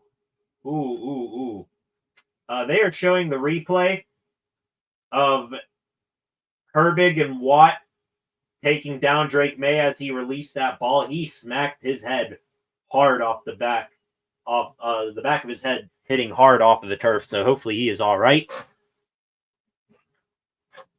Again, 3rd and goal here for the Patriots. Looking to pass again is May, and it is intercepted by Brandon Eccles. And that may land Drake May in the concussion protocol because that was a bad throw.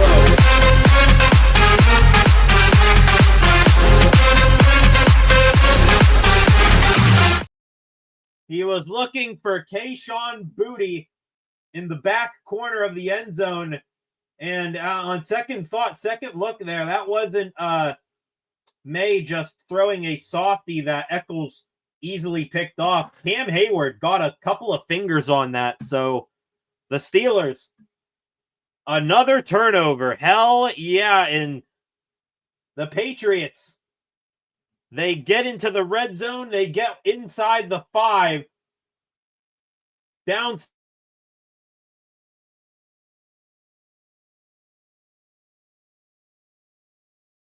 Takes the knee.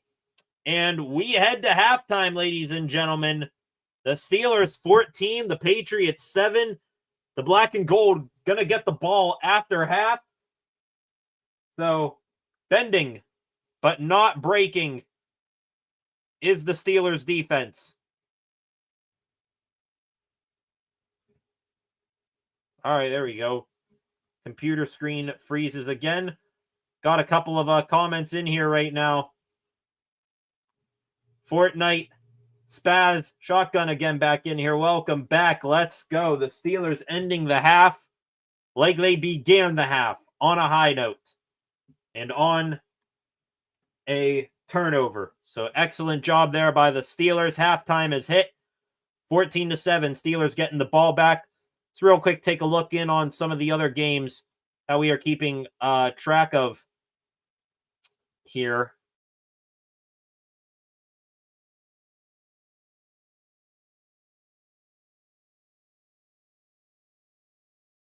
Still up 17-3 with a little under 3 minutes to go in the second quarter. So positives on all fronts so far in these games. Steelers, we are not going to get two highs with the highs and two lows with the lows, because we had some pretty high highs and some lows in that quarter. Hopefully they can come back out, do similar things, make a couple of tweaks on defense there, defending the pass, and then keep things going, extend this lead. Back after halftime, ladies and gentlemen. 14 of you in here right now. Please hit that subscribe button.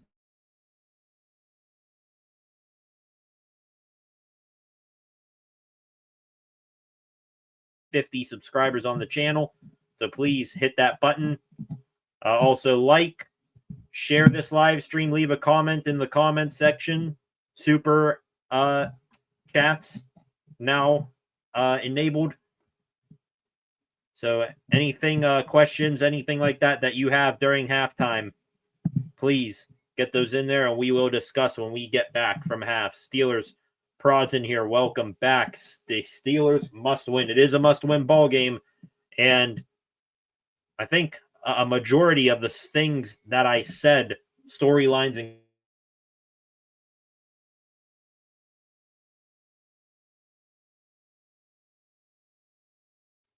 I said that the Steelers, they need to watch out against the Patriots running back tandem out of the backfield. They catch a ton of balls. I said Derek Harmon, he could be a big help to stopping the run today. He has his first sack, half sack at least. DK Metcalf against Carlton Davis. That's a matchup to watch. And then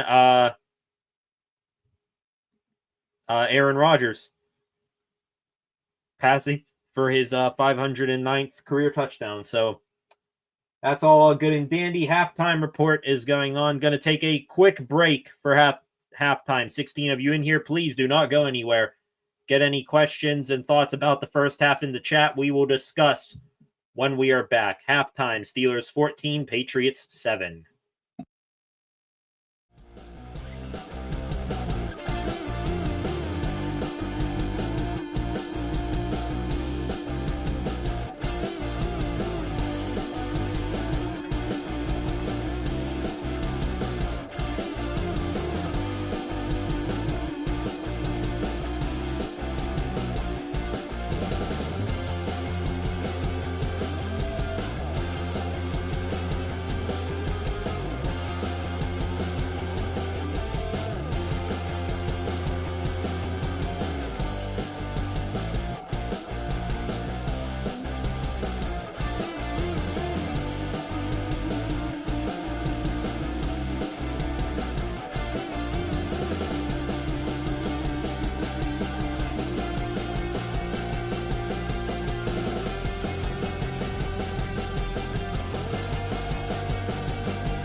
All right, we are back. Welcome back, ladies and gentlemen.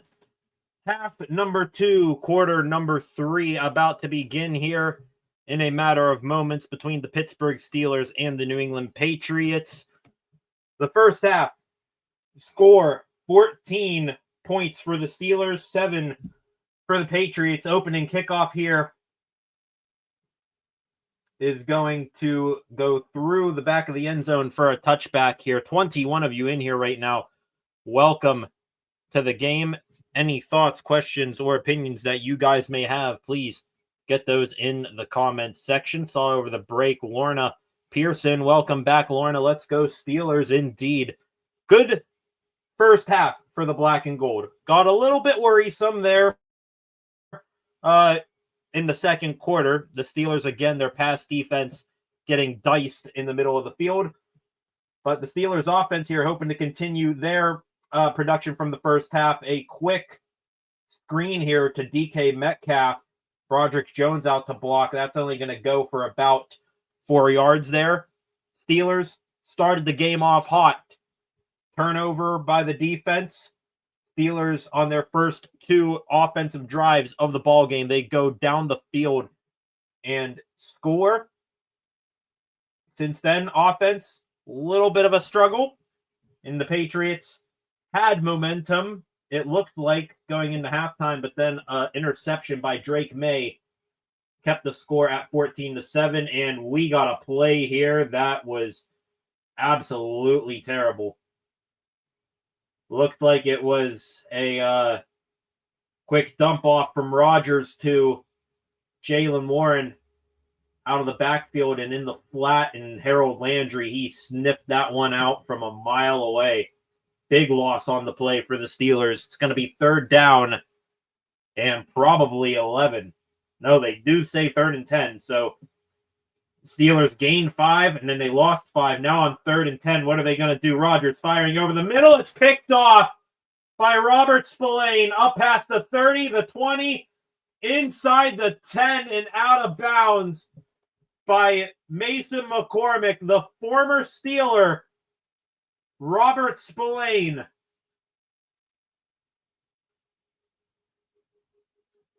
Dropping in the coverage, Aaron Rodgers didn't have all that much pressure around him. And I think that was just a bad read by Rodgers looking for Calvin Austin. And Spillane jumping right in front of that pass.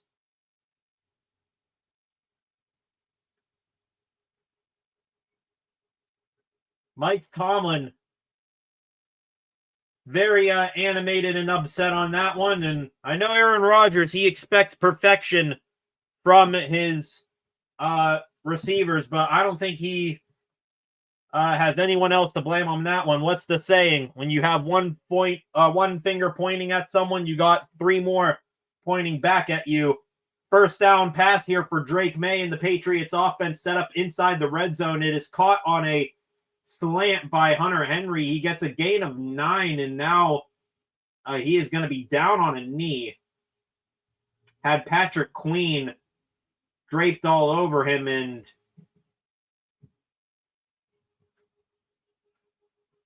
maybe did Queen land on his leg there?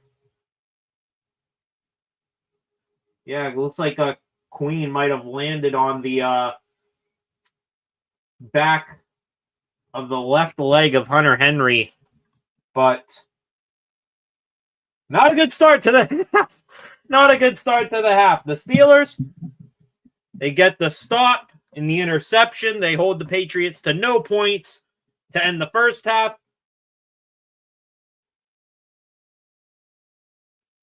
A chance to possibly go up by 2 scores to kick off the second half.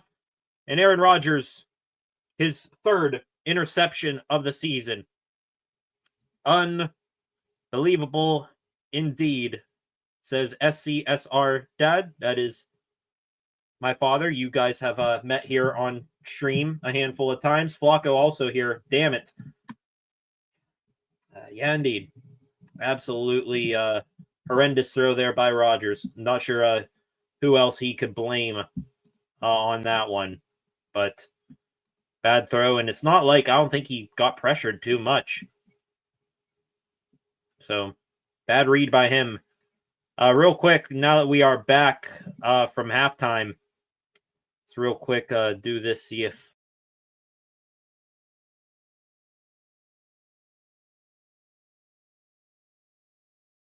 maybe we can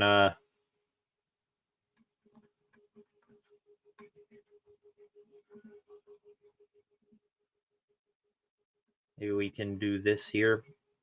There we go. Now I'm trying to fix the resolution for you guys, but Flacco, damn it. And how about this, ladies and gentlemen? Freight Train, thank you. Glad to finally support you, Brady. Keep up the great work. Go Steelers. I appreciate it, Freight Train. I really do. Thank you for the comment and the first super chat sent in. So thank you, Freight Train. I really appreciate it. Thank you to all of you who have gotten the channel to this point. 550 subscribers here today. Flacco coming in with $9.99 of his own following Train. Appreciate it, Flacco. As always, you two day oneers here, Freight Train and Flacco. Appreciate you guys. Looks like Hunter Henry is up and off the field, but the Patriots threatening to tie up this ball game. It is 2nd and 1 from the 3-yard line. The first down marker is the 1. Handoff to Ramondre Stevenson, and he is at least going to get the first down. Hold on here. Did he fumble it? Point that way. Please, point it. Point it that way. Point. Do the Steelers have it? That way. Please. Steelers ball. It's Steelers ball, baby.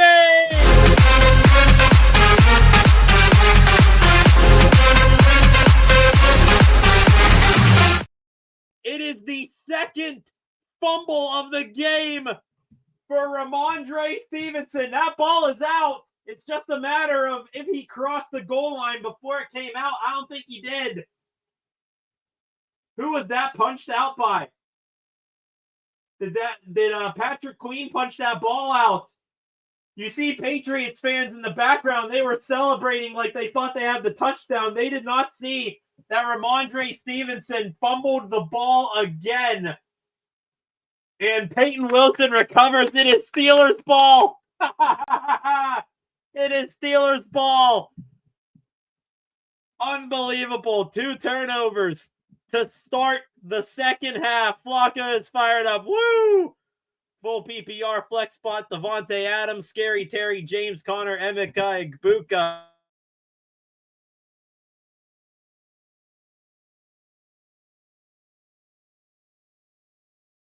Doghouse.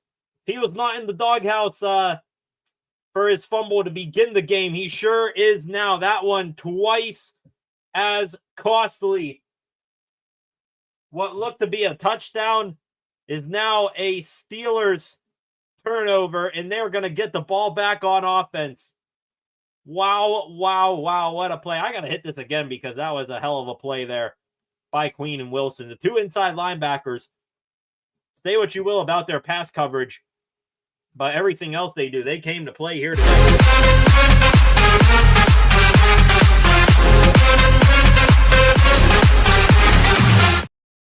Dun, dun, dun, dun, dun.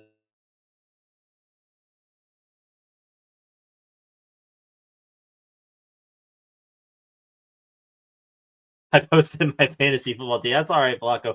I'm a fantasy football guy myself. As a matter of fact, I got my cell phone here, and I got it on silent because I keep on getting ESPN notifications that never shut up about guys. They're entering the red zone for my fantasy teams. So now the Steelers will start this drive from their own 20.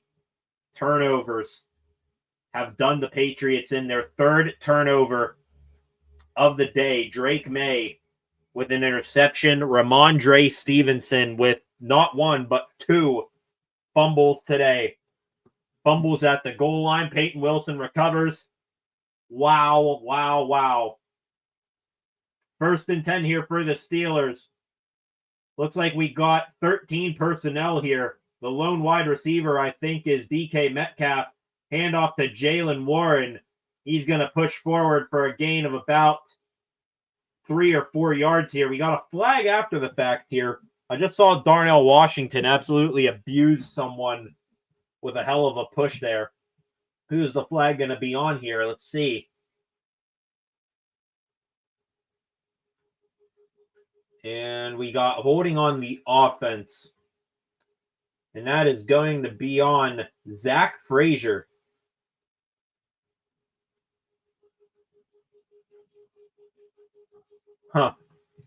Zach Frazier with the holding. They're showing the fumble again, and that fumble, I don't know who they're going to credit that forced fumble to. It might be Cam Hayward. Yeah, they're going to credit it to Cam Hayward. That ball was out before Patrick Queen even got to Ramondre Stevenson. So that fumble looked like it happened at around the 1 yard line. It might have actually happened like back near the 2 or 3. Holding on the Steelers sets up a 1st and 20. It's going to now be 2nd and like 23. That run for Jaylen Warren goes absolutely nowhere. Patriots in the backfield immediately.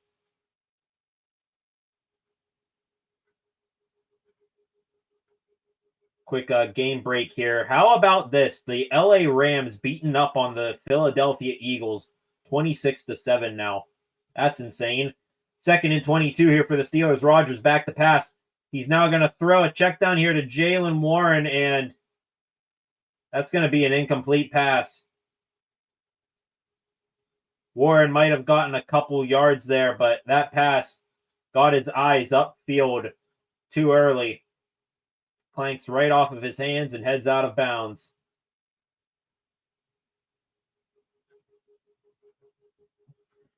Oh boy, not an offensive performance worth.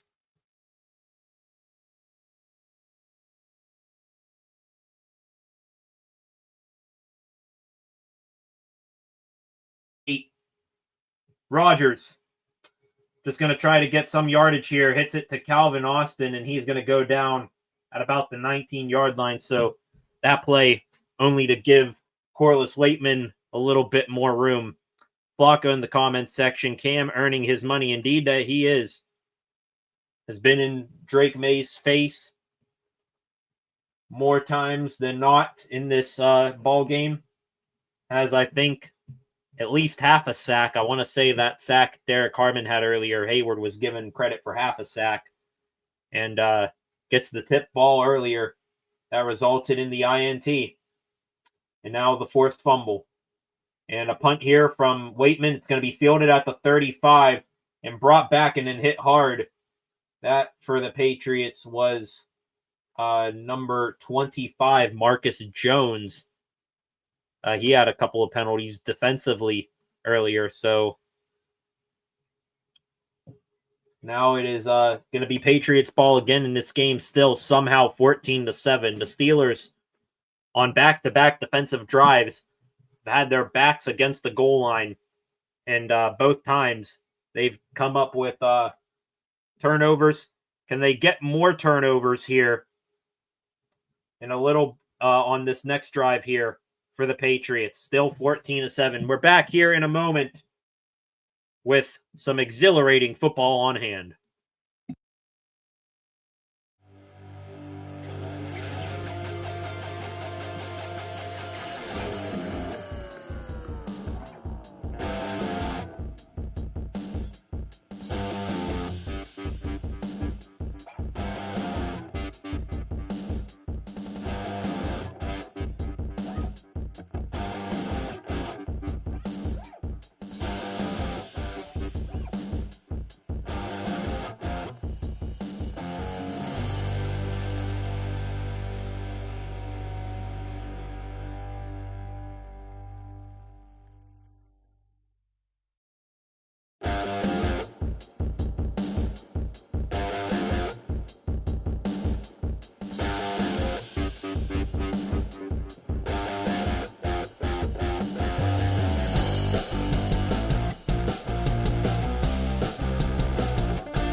Welcome back, ladies and gentlemen. 22 of you beautiful people in here right now.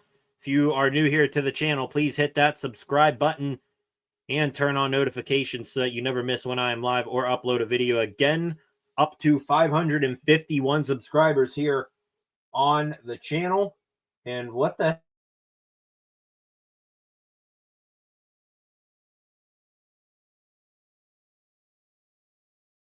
oldest roster in the NFL, and they have Steelers players like using walkers and wheelchairs, and then they show the Patriots, who have the fourth youngest roster in the league, like young kids playing out in the backyard. Those young kids have the ball now. Drake May, a handoff here to Antonio Gibson up past the 50 into Steelers territory, down at about the 45-yard line. He's going to be a yard or two short of the first down marker. Couple of other comments here from over the break. Echelon Motion Pictures back again. Arthur Smith sucks. 1st and 20, he runs the ball. Yeah, did not make any sense there. We need someone that can get separation besides Jonnu. Yeah, kind of biggest part of the problem of the Steelers not having a second elite wide receiver too, because you got a bunch of fast guys who, still can't use their speed yet or haven't developed their speed to get open yet. And you got like big oxes like DK Metcalf and Darnell Washington, which, their size is an advantage, but they're not going to get any separation either. One thing that just crossed my mind while I was saying that, has anybody seen Roman Wilson today out there on the field? Legitimate question. I've not seen Roman Wilson out there. Handoff again here to Antonio Gibson, and another fumble. That recovered by the Steelers. Tell me. Point that way. The Steelers, another fumble.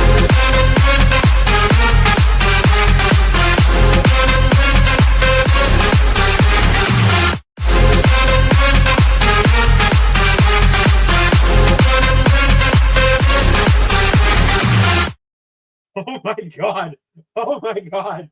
Oh, the Steelers have just recovered their 3rd fumble of the game. And this time, I'll give you guys a guess as to who it was. I said I want to see this guy have a big play today against his former team. And by God, he's done it. Jabril Peppers knocks that ball loose, and it is recovered by the Steelers. Butterfingers for the Patriots running backs today. Wow. Unbelievable. The Steelers get the ball back again. That was a first down run for the Patriots. I was talking with you fine folks. Drake May sneaked it for a first down, but then they give the rock back to Antonio Gibson, and Jabril Peppers, the former Patriot, gets the turnover for the Steelers. I said it word for word earlier to begin the live stream pregame. Peppers, revenge game opportunity. He had an interception as a member of the Patriots against the Steelers 2 years ago. Now today, I want to see him make a similar impact. He does that, gets the turnover for the black and gold. Revenge game Peppers indeed, Flacco. Wow, what a play. I'm not even sure, honestly, who fell on the ball. I gotta take a look at it here. Who fell back on it? Still 14-7 in favor of the Steelers.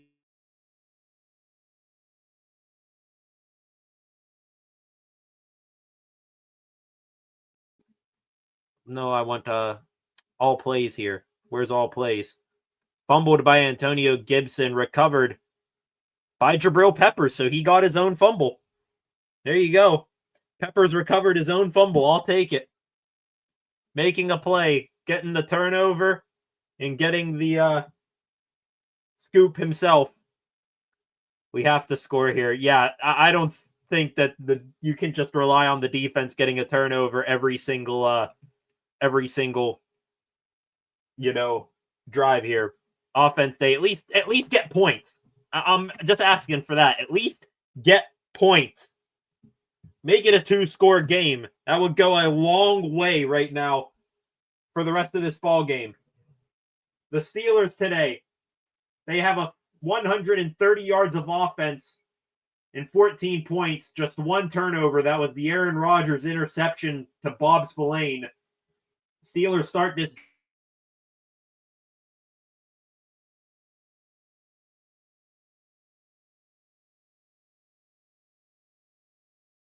from the beginning of this ball game. Christian Barmore takes Gainwell down for a loss of 2. The Patriots, on the other hand, they just flashed up the graphic there. They have 196 yards of offense, 7 points to come from it, and 4 turnovers, 3 fumbles, and an interception. I'm not sure who the Patriots could give the ball to anymore to make sure that the ball does not hit the ground. Rodgers here. Gainwell beside him, dropping back the pass. He's going to float one down the sideline for DK Metcalf, just out of reach. No flag on the play. Carlton Davis draped all over them. They show there Aaron Rodgers.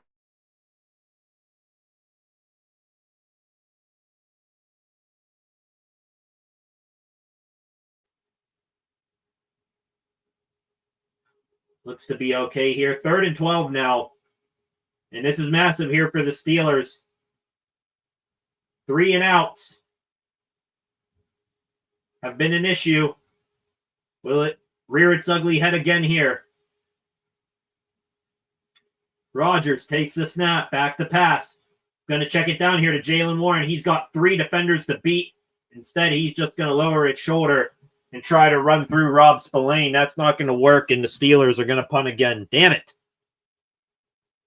What is going on that we are resorting to running the ball when they've clearly prepared for it and just checking the ball down to the outside now?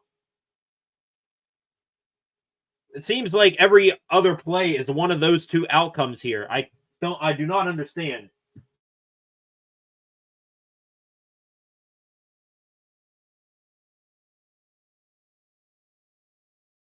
It's Jones. So the Patriots backed up into their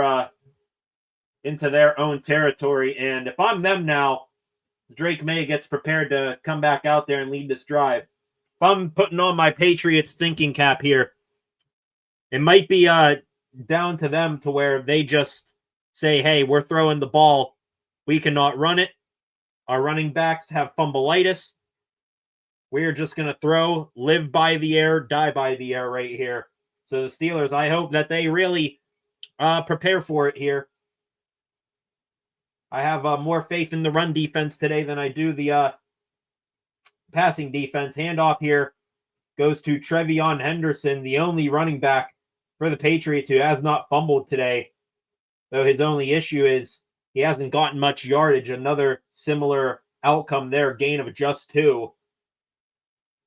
The rookie out of Ohio State, national champion. Back when I was doing draft coverage, I had him as, I believe, my 3rd or 4th top running back of the draft class. Caleb Johnson, Steelers running back, my 5th top running back in the class. Have not seen Johnson today. Not really a surprise. Got a helmet, but that's all. Drake May back to pass here. He's going to fire. It's caught at the 20 by Mac Hollins. He spins his way inside and gets maybe another yard. It's going to be 3rd down and maybe 1.5 yards here for the Patriots. Peyton Wilson on the stop here. Let's go to a couple of comments here. Flacco, Tyreek, or OBJ would be good to have. Reek, I think Tyreek, even though he could be a headache off the field, he's the type of guy that you need right now for this offense. A guy who is always open, one of the best route runners in the NFL. Faking the handoff here is May. He's rolling to the right, and now he's just going to slide for a 1st down. They ran that play quite a lot, faking the handoff in a rollout. May had options. No one was in front of him to make sure he didn't get the easy 1st down. They instead were covering Ramondre Stevenson.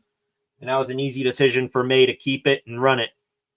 We aren't attacking the middle of the field at all. Freight Train agreed. And maybe Mike Tom and Arthur Smith have become scared of it because Rogers' interception to Robert Spillane sort of to the middle of the field. Maybe they're scared of going there now. May to pass here on 1st and 10. Out route here caught by Kyle Williams, another rookie out of Washington State. It's going to be 2nd and short now for him. We need receivers, says Echelon. Like I said, creating false hope. Yep. You cannot rely on. I don't care how many good tight ends you got in Jonnu Smith and Pat.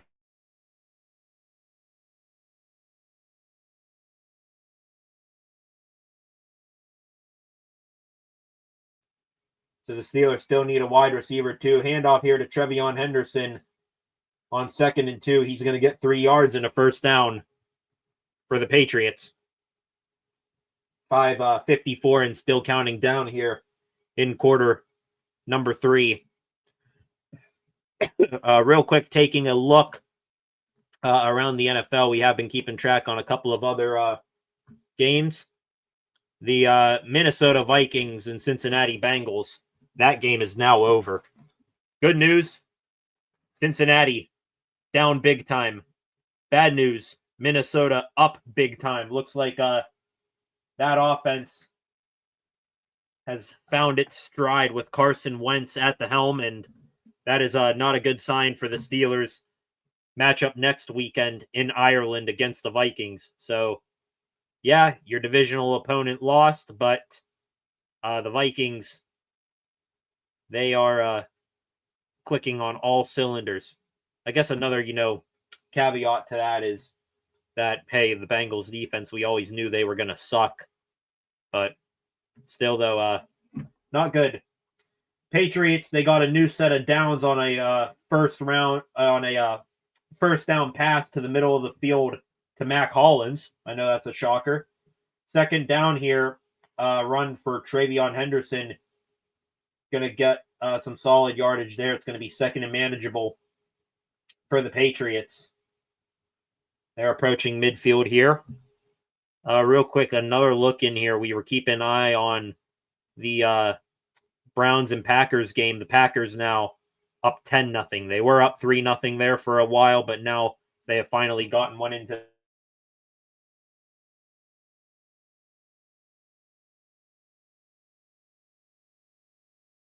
up there by Daniel Ekwale and taken down for a gain of just a yard.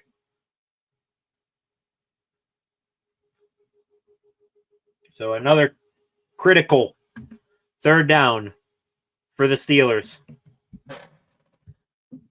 They've struggled here today, especially on 3rd and longs. Can they please get a stop right here? Steelers look like they are showing blitz here. Peyton Wilson and Patrick Queen in the middle of that D line. Queen drops out. May stepping up, and he is going to be near the first down marker. Steelers brought 5. May escaped up the middle, and he slid down, and they are going to mark him just about half a yard short.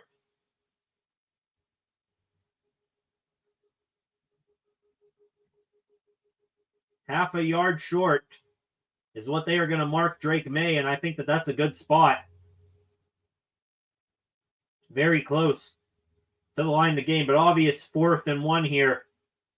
May under center. Are they going to try to sneak it again? May. Motions all around. Pitches it out to Trevion Henderson. Henderson, he is going to get the first down. There was a big collision of bodies, but somehow Henderson ended up keeping his forward progress there. Flag is down on the play. And it's a penalty on the defense. It's on Nick Herbig.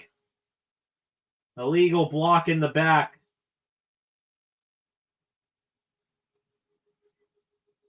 Or no, illegal hands to the face there. Had his right hand all up in the face mask of Mac Hollins. So, had the first down, but the extra yardage tacked on top of it does not help. 2 minutes and 29 seconds and counting down here in the third quarter. May under center again. Hunter Henry motions in from a receiver into near the line of scrimmage. And wide open on a crosser is Hunter Henry. Cole Holcomb finally tracks him down from behind. Another first down for the Patriots.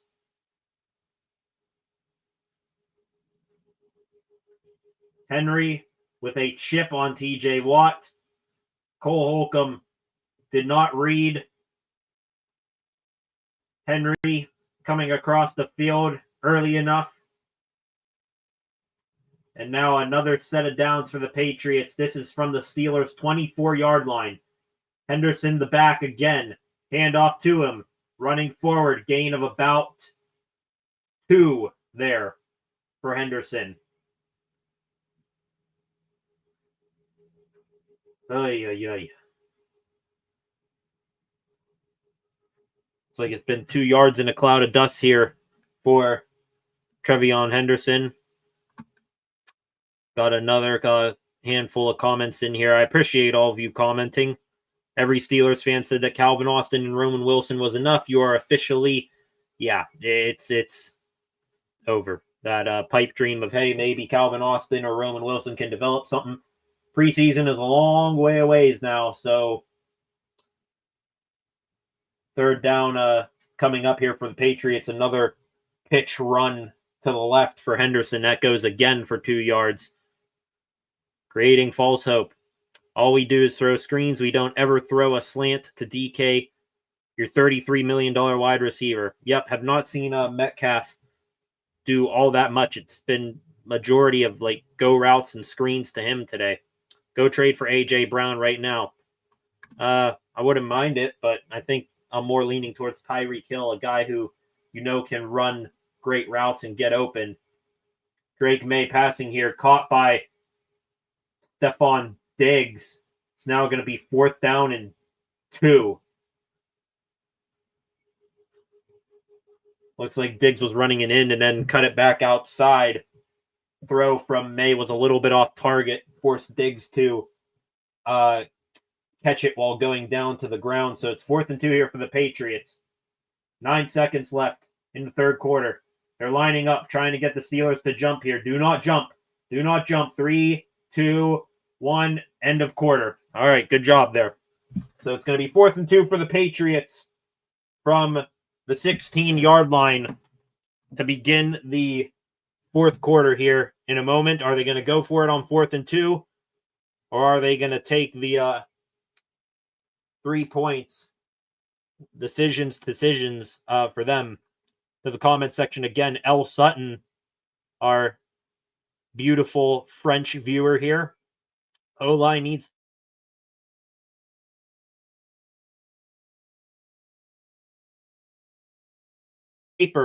on paper, I think that they are the weakest link. They've had an average day. I mean, Aaron Rodgers hasn't gotten, hit too terribly much today. Still not the cleanest game for him. Talking about, his uniform there. He's had a couple of grass stains, but the offensive line, they can just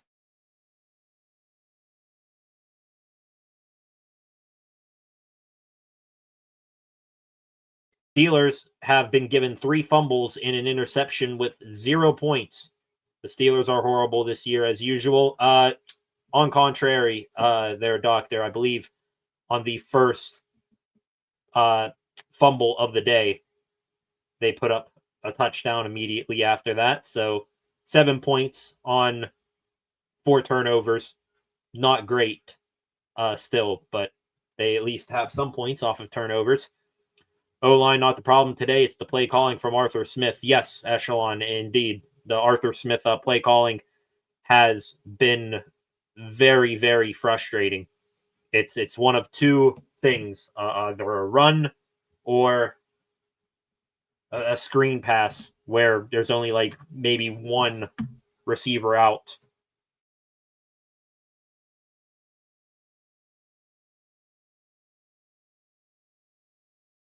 If it wasn't for the turnovers, we would be losing by 21, 28 right now. Yeah, I mean, think about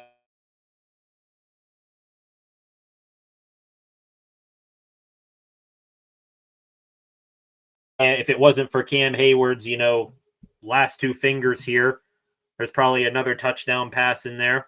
So at least there's two touchdowns right there that the Steelers defense has saved. And the offense hasn't been able to do anything with it. We need a wide receiver, man. Indeed, Flacco. Indeed.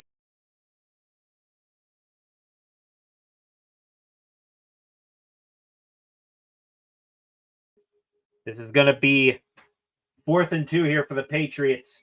They're still lining up like they're going to go for it. They got a tight end and a running back in the backfield. May, back to pass, throwing over the middle. It's caught and wide open, and into the end zone is Hunter Henry for a touchdown. What in the hell happened? How do you let him get that wide open? No, Flacco, it's not you. It is on my part lagging, so I apologize there. I apologize, Flacco. And I apologize, or the Steelers should apologize to every single Steeler fan for having to watch that 4th and down play right there.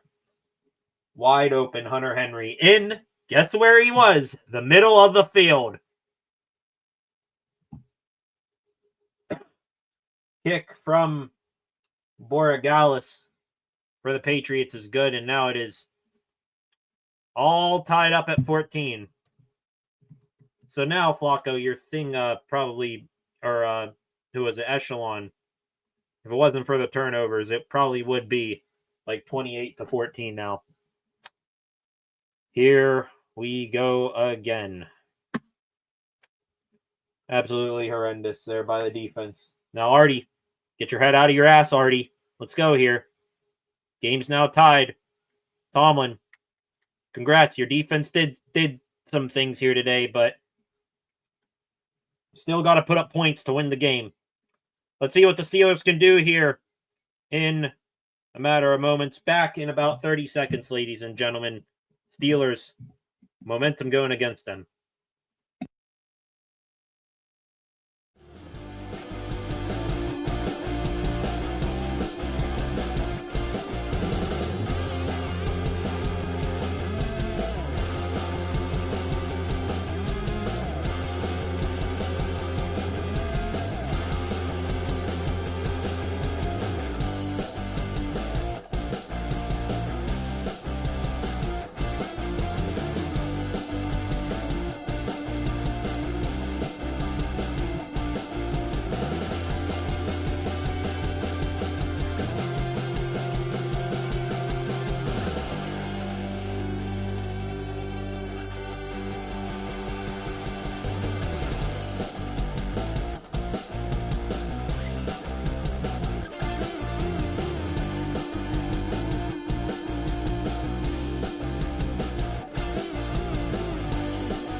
Welcome back, ladies and gentlemen. The Steelers offense that has done nothing for about a good 2 quarters now is going to take the field here in a freshly tied ball game.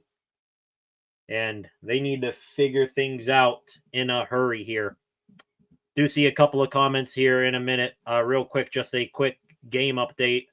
Heading over to baseball here for a moment. The Pittsburgh Pirates, they are playing their final home game of the season right now, and they are giving the home crowd a show 10-0 through 5 innings. The Pittsburgh Pirates over the Athletics right now. Jared Triolo and Joey Bart home runs. To football again, we mentioned the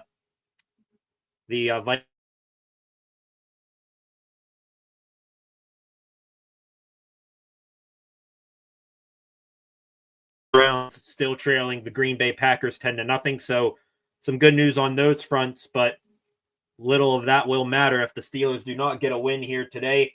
Kickoff there by the Patriots goes for a touchback to the comment section here real quick. Can't stop passes. We can't catch passes. LOL, what is going on? Yeah, especially to the middle of the field. The middle of the field, it must not be in the dictionary for the Steelers because they avoid that so often on offense and they don't defend that defensively. Let's see if any of that changes here. Aaron Rodgers faking the handoff, rolling out to the right. This is going to be a quick underneath route there to Jonnu Smith. And, oh my God. Jonnu Smith got back to the line of scrimmage.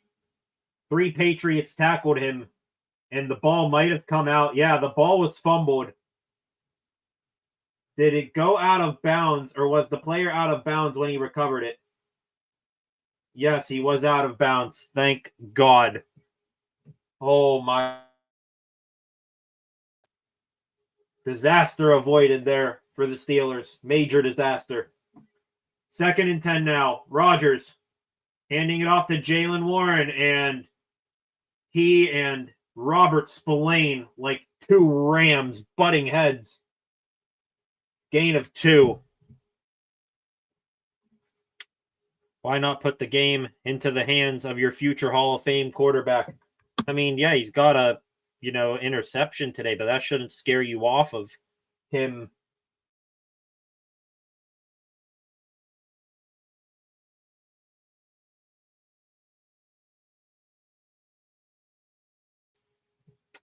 Here we go.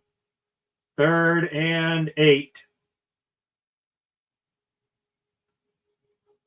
Back to passes Rodgers. Gonna take a deep shot down the field and a flag. Wow. Rodgers again picked up off of the ground as he released that ball. Pass interference on the defense. Rodgers, a deep shot down the sideline to DK Metcalf. Carlton Davis with the penalty. Let's see here. And yeah, that one's going to be pass interference. I mean, honestly, I'm not entirely sure if Metcalf comes, clean through that route if he makes the catch, but Davis clearly slowed him down with some grabbiness there. So a free.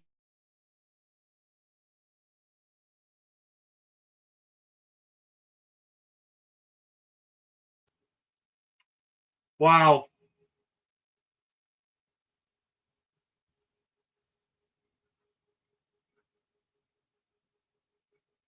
Rodgers under center. Looks like we got 12 personnel on the field. Smith and Freiermuth, the tight ends. Handoff to Jaylen Warren, and he is going to get just a yard here. Nothing really opened up for him. Gibbons and Spillane, the 2 linebackers, in on the stop there. Flacco, ouch, talking about the fumble that thankfully did not go the Patriots' way a couple moments ago. They 3-4 defense. They should not be giving up so much to the middle of the field. It's like there is no one there. Yeah, it's inexplainable and it's inexcusable. I have no idea. And they've been dropping back Peyton Wilson and Patrick Queen to that spot all day. Rodgers going to take a shot down the field here, looking for Calvin Austin, but incomplete. It was right in between 2 receivers over the head of Austin, but underthrown for DK Metcalf. Rodgers also had his hands up there looking for a penalty. Not going to get it. It's going to be 3rd and 8 again here for the Steelers. Yeah, 3-4 defense. And the Steelers, most of the day, they've been dropping Peyton Wilson and Patrick Queen and even Cole.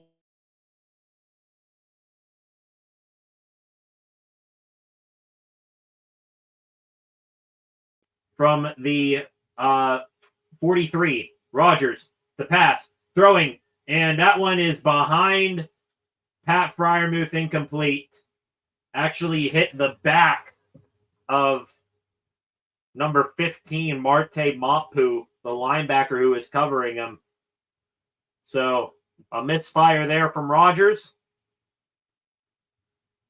And again, I think another miscommunication between him and Freiermuth. Pat running an out route there. Rogers might have been expecting him to, stop in the middle of the field here. So this is interesting here. Corliss Waitman is going to punt it here.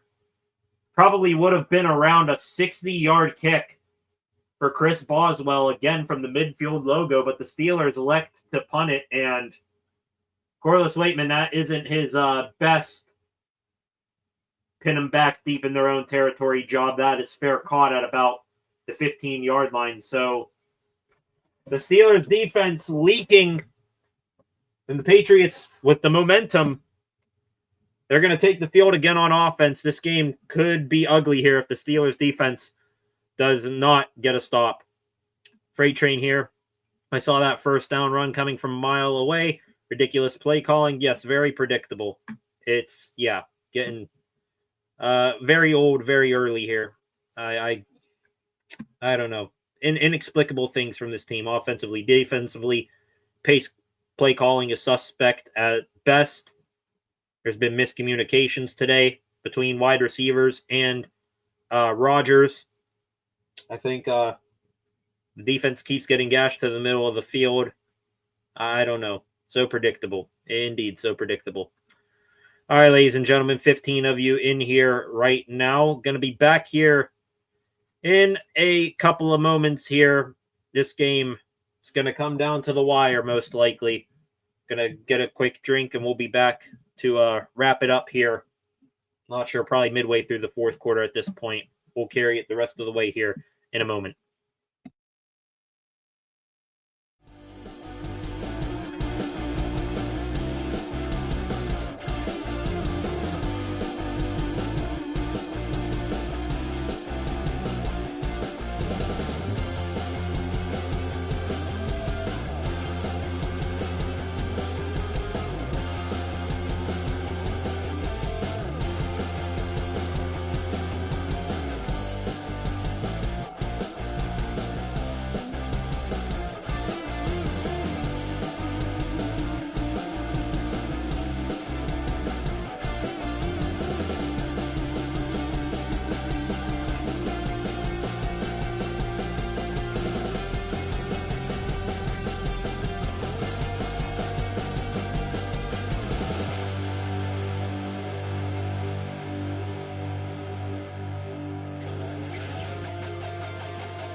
Welcome back, ladies and gentlemen. We have a scoring update on one of the games we are keeping track of, and it's gone from bad to worse for the Cincinnati Bengals. The Vikings now up 41-3 on the Bengals.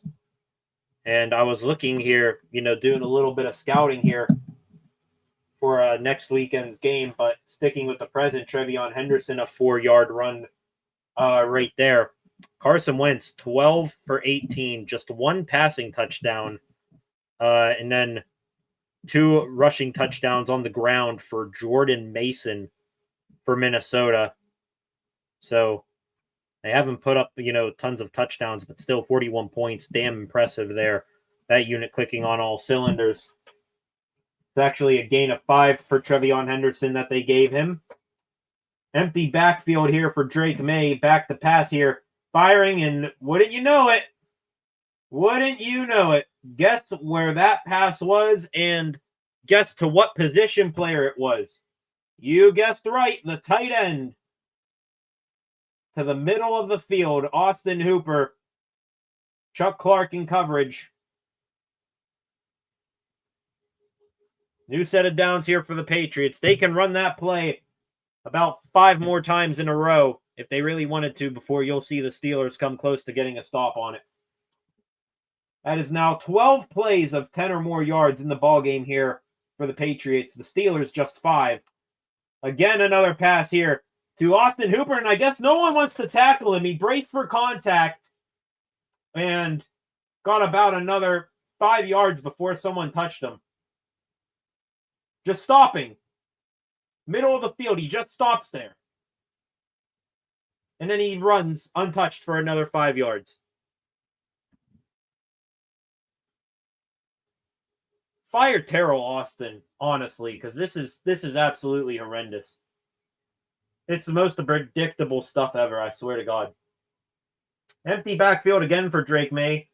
I wouldn't be shocked if he throws it over the middle of the field here to a tight end. TJ Watt motioning all around. He drops back into coverage, firing here to the sideline to Trevion Henderson. Spins out of bounds, a gain of about 5 or 6 yards there. At least that's something new. We saw TJ Watt move around there. First time in only forever that you've seen something so insane thought up of. 2nd and 4 here. Patriots now into Steelers territory. This is at the Steelers' 43-yard line. May, handoff to Henderson, shake and bake, and bursts forward. Gets a gain of, I think, 3 yards there, so it's going to be 3rd and 1. Keanu Benton making the tackle. First time you've heard his name today, and that's probably not meant to be a compliment, because par for course for most of the season, he's been invisible there. 3rd and 1. Got the Marvin Leal in the game, and on 3rd and 1 here, interesting choice here. Patriots in a heavy set, and the Steelers just took off Y.A. Black. The sneak here for Drake May. He's going to be short, I think. It was actually about 1 3/4 of a yard. Patriots, they did not get it there. They got maybe about another half a yard to get here. So they might just run another sneak. If I had to guess, 4th down now. Again, interesting personnel decisions. Let's take off Y.A. Black when they're showing the heavy run package. That's real smart. Again here, Patriots line up similar package, multiple tight ends to the right of the formation. Looks like we got Antonio Gibson down as a fullback. May leaking out the pass. May, he's going to run. He's going to get the 1st down, and out of bounds. TJ Watt, who was chasing him, looked back at the referee looking for a penalty. Not going to get it.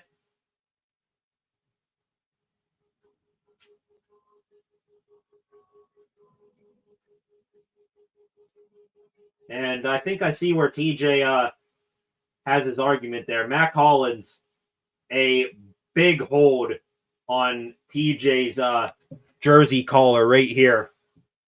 So I see where TJ is arguing there. I see what he's arguing, and the referee was looking right at it. He just missed it. Drake May back to pass with time moving around. He's now going to get sacked. The ball's loose. It's scooped up by TJ Watt. Oh my goodness.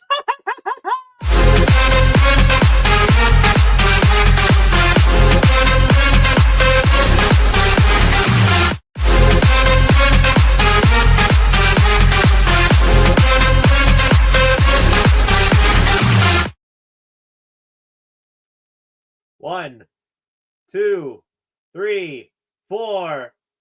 Add on the thumb. 5 turnovers for the Steelers defense today.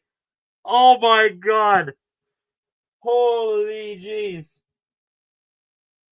I don't even know who the hell knocked it out. All I know is that TJ Watt fell on top of it. Wow. The Patriots probably entering field goal range at that point. Drake May. Throw him on the list with Ramondre Stevenson and Trevion Henderson with fumbles today. The fumble knocked out by Nick Herbig. It's a strip sack and recovered by TJ Watt. Holy jeez. 5 turnovers. This is the craziest game on whatever substance you want to name that I've seen from the Steelers in a good while. Are we getting sort of a deja vu back to, what was it, 3 years ago? when the Steelers played that opener against the Bengals and they kept getting turnovers defensively, but the offense couldn't do anything. And then the game goes to overtime. The Steelers win it in wacky fashion. That might be where this game is heading at this point. Insane. Echelon Motion Pictures, do they deserve to win? I'm not sure if it's who deserves to win debate. It might be who deserves to lose the most. The Patriots, with their turnovers, they're probably leading in that department, but can the Steelers do anything with it? We'll see here. They haven't yet. Maybe fifth time's the charm, fourth time's the charm here, getting points off of turnovers. Can we please score on this turnover? That's all we're asking. Doesn't matter if we can't score or get a first down. Let's capitalize, says Cam Bunn. Welcome, Cam. Hey, buddy. Let's capitalize on this turnover now, please. Just something. Get it to midfield and just let Boggs kick a 70.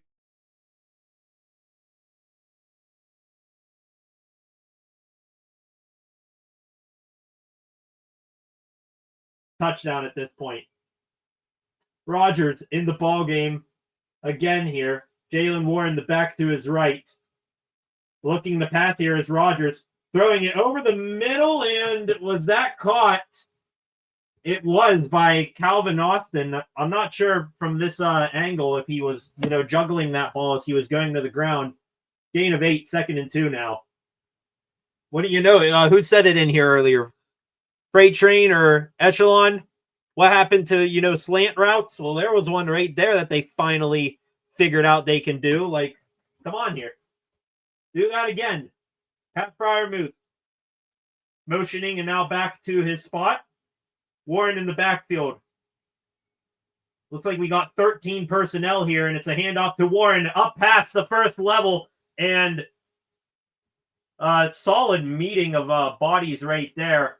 I think that was Marcus Jones and Jaylen Warren. Warren gets the first down, stiff-armed Jones, but Jones, kudos to him, was able to survive that stiff arm and still hang on to Warren's leg so he didn't gain any more yardage. New set of downs here for the Steelers. A rare first down at this point in the ballgame. We are mimicking last year with a new offense. Yeah, well, I mean, last year, you can go 2 years from now, 3 years from now, pretty much any offense that you've seen since Big Ben or pre-Matt Canada era. Rodgers faking the handoff back to pass, now hits Warren. He's got two guys in front of him, makes both of them miss, gets the first down up past the 35-yard line. Jaylen Warren, elusive and showing the burst right there. Had two Patriots in front of him. Looked like that was Robert Spillane and Woodside, the corner, made both of them miss. Excellent job there by Warren. Another first down by the Steelers. Warren today, 73 total yards, 39 on the ground, 34 through the air. Jumbo set of receivers here to the bottom of the screen. It's another handoff to Warren. Solid gain of about 4 or 5 yards there. Jaylen Warren running angrier here. I'm liking it. Saying, hey, coach, put the game in my hands here. Let me chew up some major yardage here like I did to open this ball game. On the opening drive, it was the Jaylen Warren show. Similar script here on this drive thus far. 2nd and 5. Showing Broderick Jones there. I'm hoping he's just adjusting his pads. He's sort of grabbing and, adjusting up near his left shoulder here. Hopefully that's not anything. Warren the back again. Faking the handoff. Rodgers with time. Rolling out to the right. He's going to scramble. He's going to slide down and getting a gain of 2 yards there. Rob Spillane quick to read that Rodgers was going to take off. Rodgers, also a good job sliding down and protecting himself. Did not do that on a scramble last week. Took like a gnarly hit where his hip got landed on. Wound up being all right, but dude, you're 41 years old, about to be 42. Let's slide and protect ourselves a little bit here. 3rd and 2 here. Steelers, a putrid 2 for 7 on third down conversions here. Looks like we got Pat Freiermuth lined up as sort of a fullback here, heavy presence there to the left side of the formation, and now he got a timeout. And the Steelers, they call that timeout. Rodgers, I guess, trying to get his offensive lineman on the same page. And looks like we had communication there. Rodgers talking with Mason McCormick and Zach Frazier, the two youngsters on the interior O-line. I guess they did not have something right there, whether it was the protection or the snap count, and the Steelers had to take a timeout. Another comment here from Flocka. Let's go. We need this. Yeah, they need to keep going here. Big third down here. I think they are in Boswell field goal range, but 4 minutes even left in this ball game. That is still a ton of time for the Patriots if they get the ball back offensively here. And the defense, I know that they've had 5 turnovers today, but I'm not going to, rely on them getting a 6th if, the Patriots get the ball back with a ton of time here. 3rd and 2. Rodgers with Warren to his right, or his left. Freiermuth motions, handoff to Warren. Warren bounces it to the right, hurdles a man, and he gets first down yardage.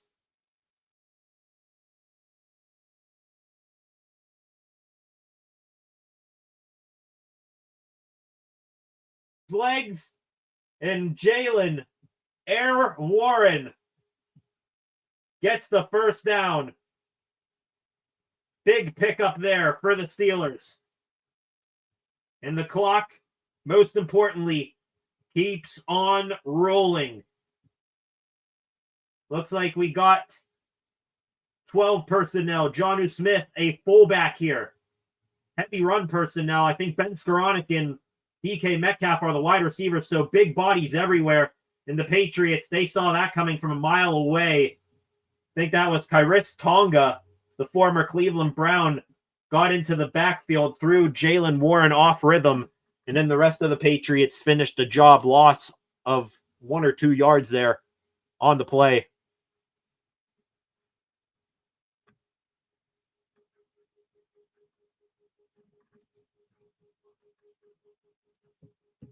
$21 of you in here right now. Welcome to the live stream. Please hit that subscribe button if you have not done so already.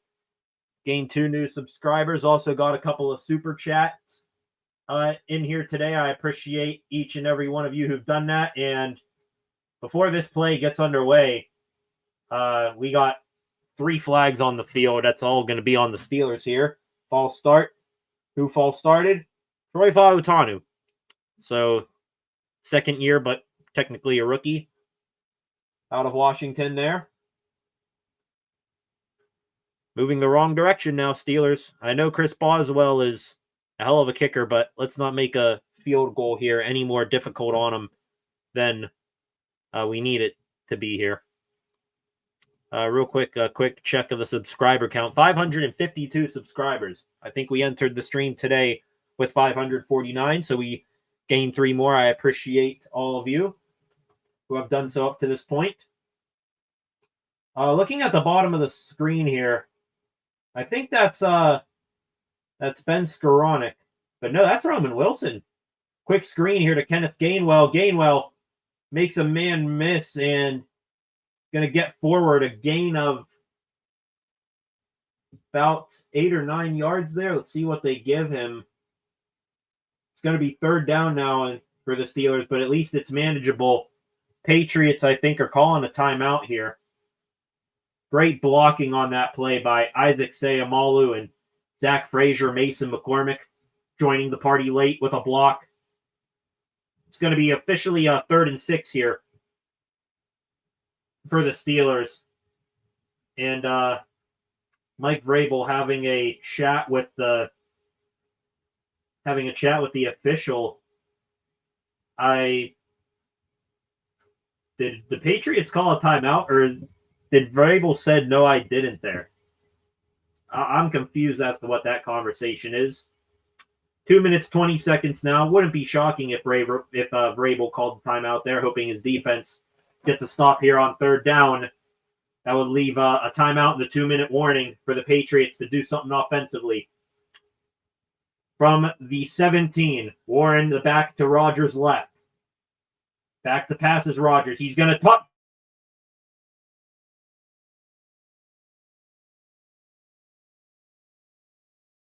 Oh, we bashed him a couple minutes ago, but it is Calvin Austin the third.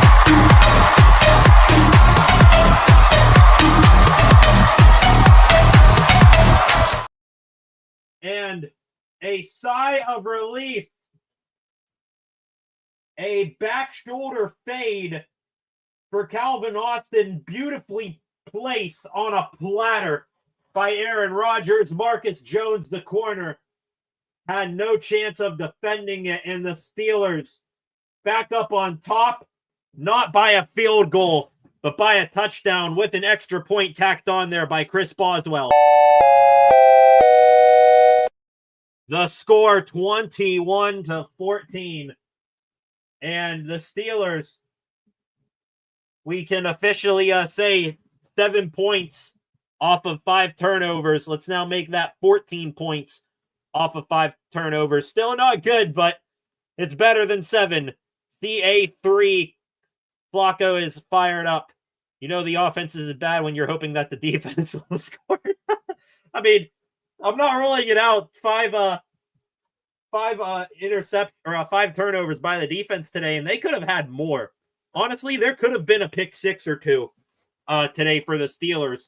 There was a ball on the first drive right before right before they got that opening drive fumble recovery. Chuck Clark had a beat on it, hit him right in the hands. He just dropped it.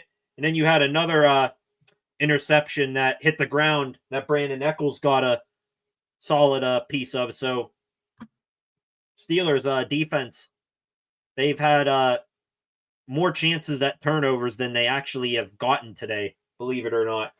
They haven't been batting 1,000 on their chances to get the ball back, but we'll see if they can do it again here. That would be nice. Rogers to Austin the third, and the Steelers reclaim the lead. Freight train, lots of time left, hoping we can finally stop them on 3rd and 4th down. Yeah, that's been the biggest weakness of the Steelers' defense today. 3rd and 4th down conversions, especially to the middle of the field. Can they just, for one time, if you were ever going to say, hey, we are going to commit fully to making sure they do not get free stuff over the middle, now is the time. Like, let's learn from our 20th time here that they've done that on us. Let's make sure that the 21st doesn't happen and you don't look like morons here. Come on. Chris Boswell about to kick this one away. I can feel my voice starting to go here for today. You know what this team needs? The defense has done their part. We talk about this group highly as well. Why don't we get a turnover here on special teams right off the bat? That would be nice. And as I say that, they'll probably kick a touchback. Kick is on the way for Boswell, and this is going to be fielded at the 3. Henderson bringing it out. Henderson, he is going to be taken down just past the 25-yard line. So the Patriots going to take over just outside their 25. They're showing all the Patriots turnovers here today. 1 interception by Drake May. A fumble by May. A fumble by Antonio Gibson. 2 fumbles by Ramondre Stevenson. No, get that off the screen. Get that off the screen. They're showing Cam Hayward, which, hey, he deserves to be on there. He's got the forced fumble and, a tipped ball that resulted in the INT. Why the hell do we have Terrell Austin on the graphic there? Do you all remember when Matt Canada was still here and they showed the Steelers, I think, winning one game by the skin of their teeth? And Chris Boswell was walking in saying, it isn't because of you. I'm sure that can be said for, Terrell Austin, because for as good as the turnovers are, I think that's the high-end talent more than it is schematics. Patriots, they had a 7-yard catch on 1st down, 2nd and 3 here. Hunter Henry, wouldn't you know it, just outside that right hash mark, catches it for a 1st down. Still technically the middle of the field, even though it's, outside the hashes. First down for the Patriots. And the 2-minute warning has hit. Dad back in here. Thank you. Okay, defense, let's do this. We'll see. This is really about the time Steeler talking about experiencing Steeler football here. This will be the time where the defense all of a sudden turns into Cottonelle. So we'll see here. Oh, that is interesting. I'm sorry, I got sidetracked. Commercial there. I knew that Little Caesars had these, pizza muffin cheesy bite things. They just showed a Philly cheesesteak one. That's interesting. Not saying I'll try it, but interesting food item right there.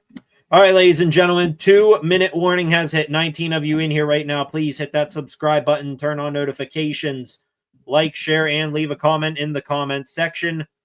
We are up to 553 subscribers now on the channel. Thank you to the new subscriber that has done that. And to all new subscribers here today, I cannot see who you are that subscribed, but just know I appreciate it very, very much.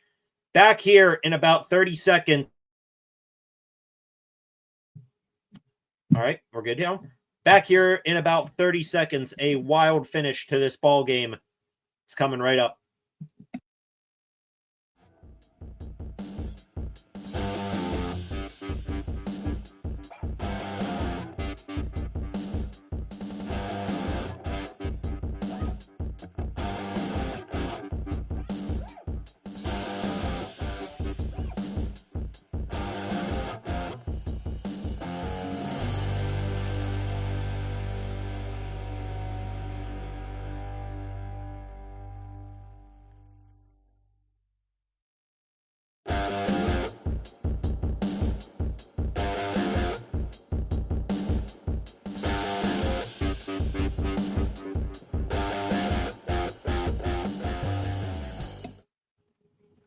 Welcome back, ladies and gentlemen. Under 2 minutes now, the 2-minute warning just happening. The Patriots with the ball approaching midfield. They still have one timeout left in the chamber here. I believe. No, 2 timeouts left is what they have.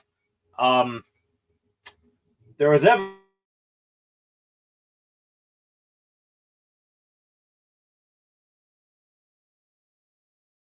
sing to yourself, Renegade. Now would be the time. And a first down pass here for Drake May. He hits Trevion Henderson out of the backfield, and Henderson runs through a couple of Steelers, but they bring him down all the same. Gain of 8, about 7.5 on the play, actually. Moving quickly here is the Patriots. May back to pass. Nick Herbig pressures him, rolling out. May gonna keep it and run now. Past the 40 and out of bounds. Into Steeler territory. A quick win off of the right edge for Nick Herbig. And he just could not track down Drake May. The Lion hunting the Gazelle. The Gazelle got away that time. Back to safety. 1:31 now on the clock. May to pass. May, pressure all around him, escapes the sack. TJ Watt now comes in and takes him down. Sack number 2 on the day for number 90. That 6-yard sackless drought for him long in the past now. Morgan Moses, a bit of a hold on him too, and Moses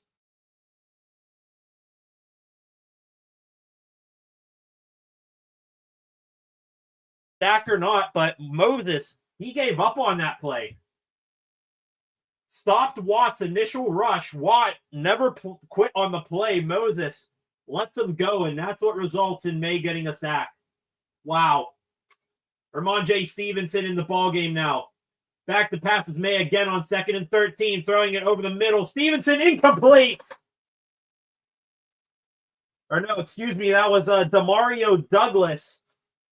May tried to find his guy in the middle of the field. The pass was behind him a bit.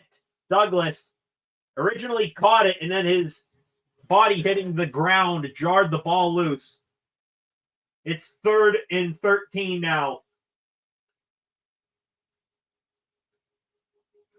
The first down marker is the 27-yard line. The Patriots from their 41. Back to pass is May. Firing over the middle. Caught and about a yard shy of the first down is Hunter Henry. Again, that right hash.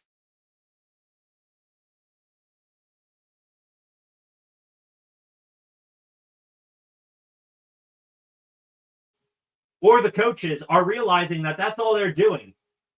Hey, we need an easy gain here of somewhere between 8 and 14 yards. Let's go there and just sit there. That's all they've done all day. Horrendous. They're real quick on CBS showing the highlights or the setup for next weekend slate of games. We'll be up early, all of us, on here watching the Steelers take on the Vikings. But at 4:25 next weekend on CBS, Ravens-Chiefs. That'll be a game I'm sure all of us will, after we watch the morning game, take a nap and then watch that one on in the evening. 4th and 1. It's 4th and about a yard and a half. Steelers bring an all-out blitz. Throw. Caught by Demario Douglas. I don't think he got there. Tackled by Brandon Echols. He lost yardage. The Steelers, they're going to get the turnover on downs and escape Foxborough with the win. Douglas, he caught the ball. He just had to, fall backwards, and he might have had the first down. Brandon Echols saving the day with the Steelers turnover on downs, ladies and gentlemen. I'm going to hit it.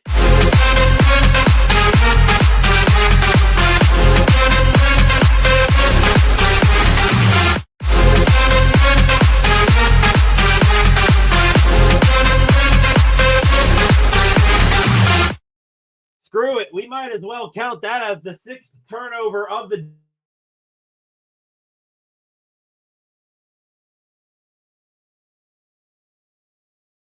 left, just scratching his chin in disbelief. Steelers, they go into victory formation. Aaron Rodgers takes the knee, and an ugly ball game. The Steelers are going to win it. Drake May, a quick pass to the outside for Demario Douglas. Brandon Echols quickly gets on him. Douglas, I'm not sure because of Echols coming with a full head of steam if he would have gotten the first down had he just, propelled himself backwards. He instead runs back towards his own line of scrimmage. Echols wrapping up his feet. He goes down, and the Steelers are going to escape Foxborough with the win. 21-14, the final score. Clock ticking down here. 5 seconds. 4, 3, 2, 1. Steelers win.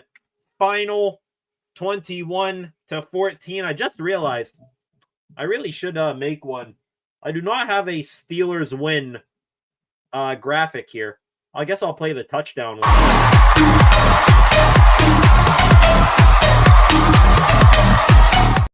Actually, scratch that. We're going to play the turnover one. The defense won this ball game.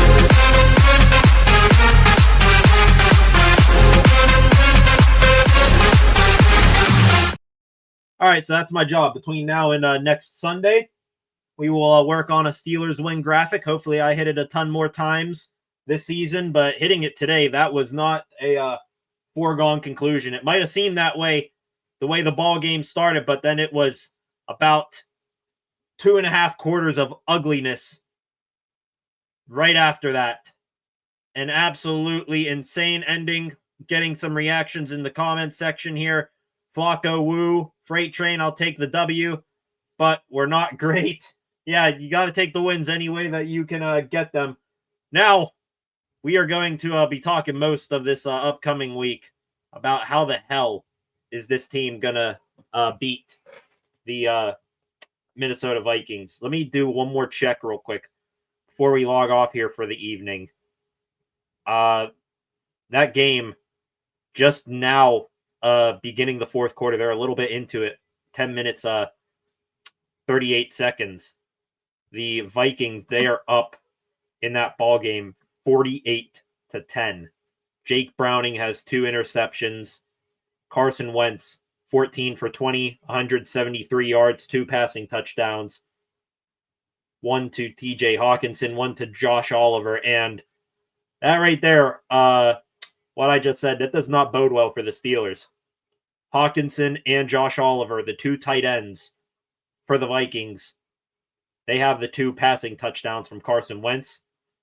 Seeing the Steelers have absolutely no answer for Hunter Henry or Austin Hooper in this ball game, they could give up like 150 yards to the tight ends alone of the Vikings next weekend. So they got to figure out, hey, linebackers and safeties playing soft coverage against tight ends who just run like 6 yards and then stop in the middle of the field ain't going to work. And as a matter of fact, that is going to kill you on next Sunday against the Vikings. So please figure that the hell out. I really am getting too old for this every week. I'm a healthy 24 years old, and I've already had at least 5 years shaved off of my life by this team. And that's, just talking about this year. That's not talking about years past. Thank God I don't have any known heart issues, because the Steelers, they put that through a blender. Flacco laughing here. Horrible, says Echelon. Yeah, horrible schematics for the defense. But the high-end talent, it bailed him out today.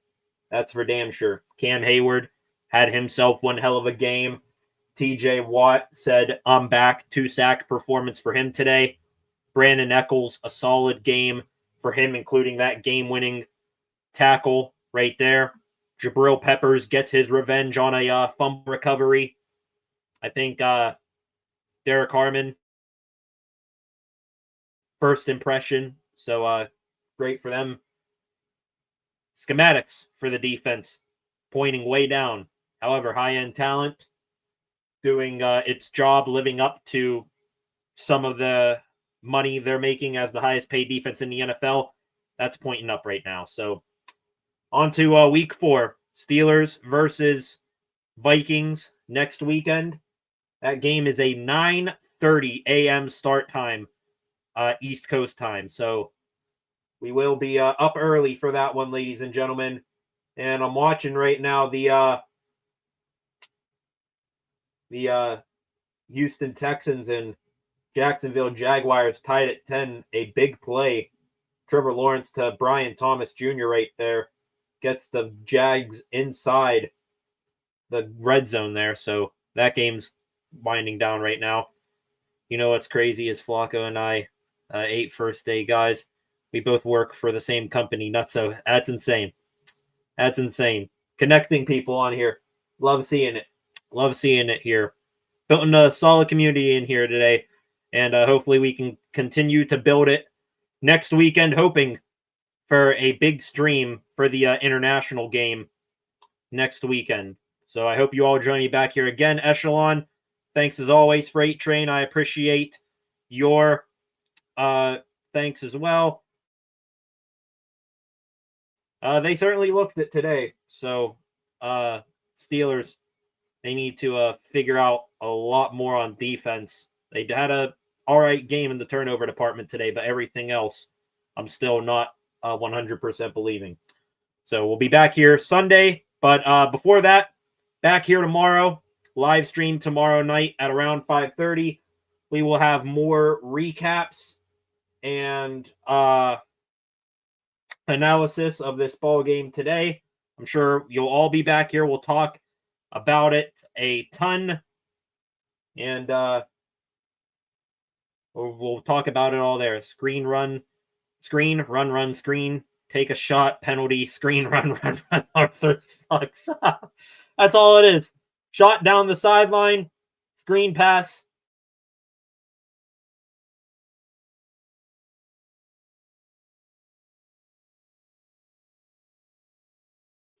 You nailed it right on the head. So, all right, ladies and gentlemen, that's going to do it. Thank you all for joining me.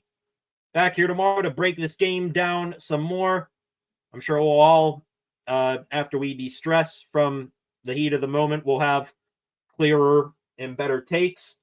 And then, we'll chat about it then next weekend, 9:30 a.m. We'll be live a little bit before then. Steelers, Vikings in Dublin, Ireland. Thank you all for joining me. One final time, please hit that subscribe button, turn on notifications so that you never miss when I am live again. Like this video, share this video, leave a comment after the fact in the comments section. It could be a regular, it could be a super chat. And then be sure to go give the channel a follow at Steel City SR on Facebook, Instagram, and X as well. Back here tomorrow night to break this game down once again and talk more about the Steelers, what's coming in the future, and the rest of the news goings in Pittsburgh sports. Have a good day, everyone. Go rest up. Go distress from this very stressful ball game. Steelers again giving us heart palpitations. See you back here tomorrow night. Peace.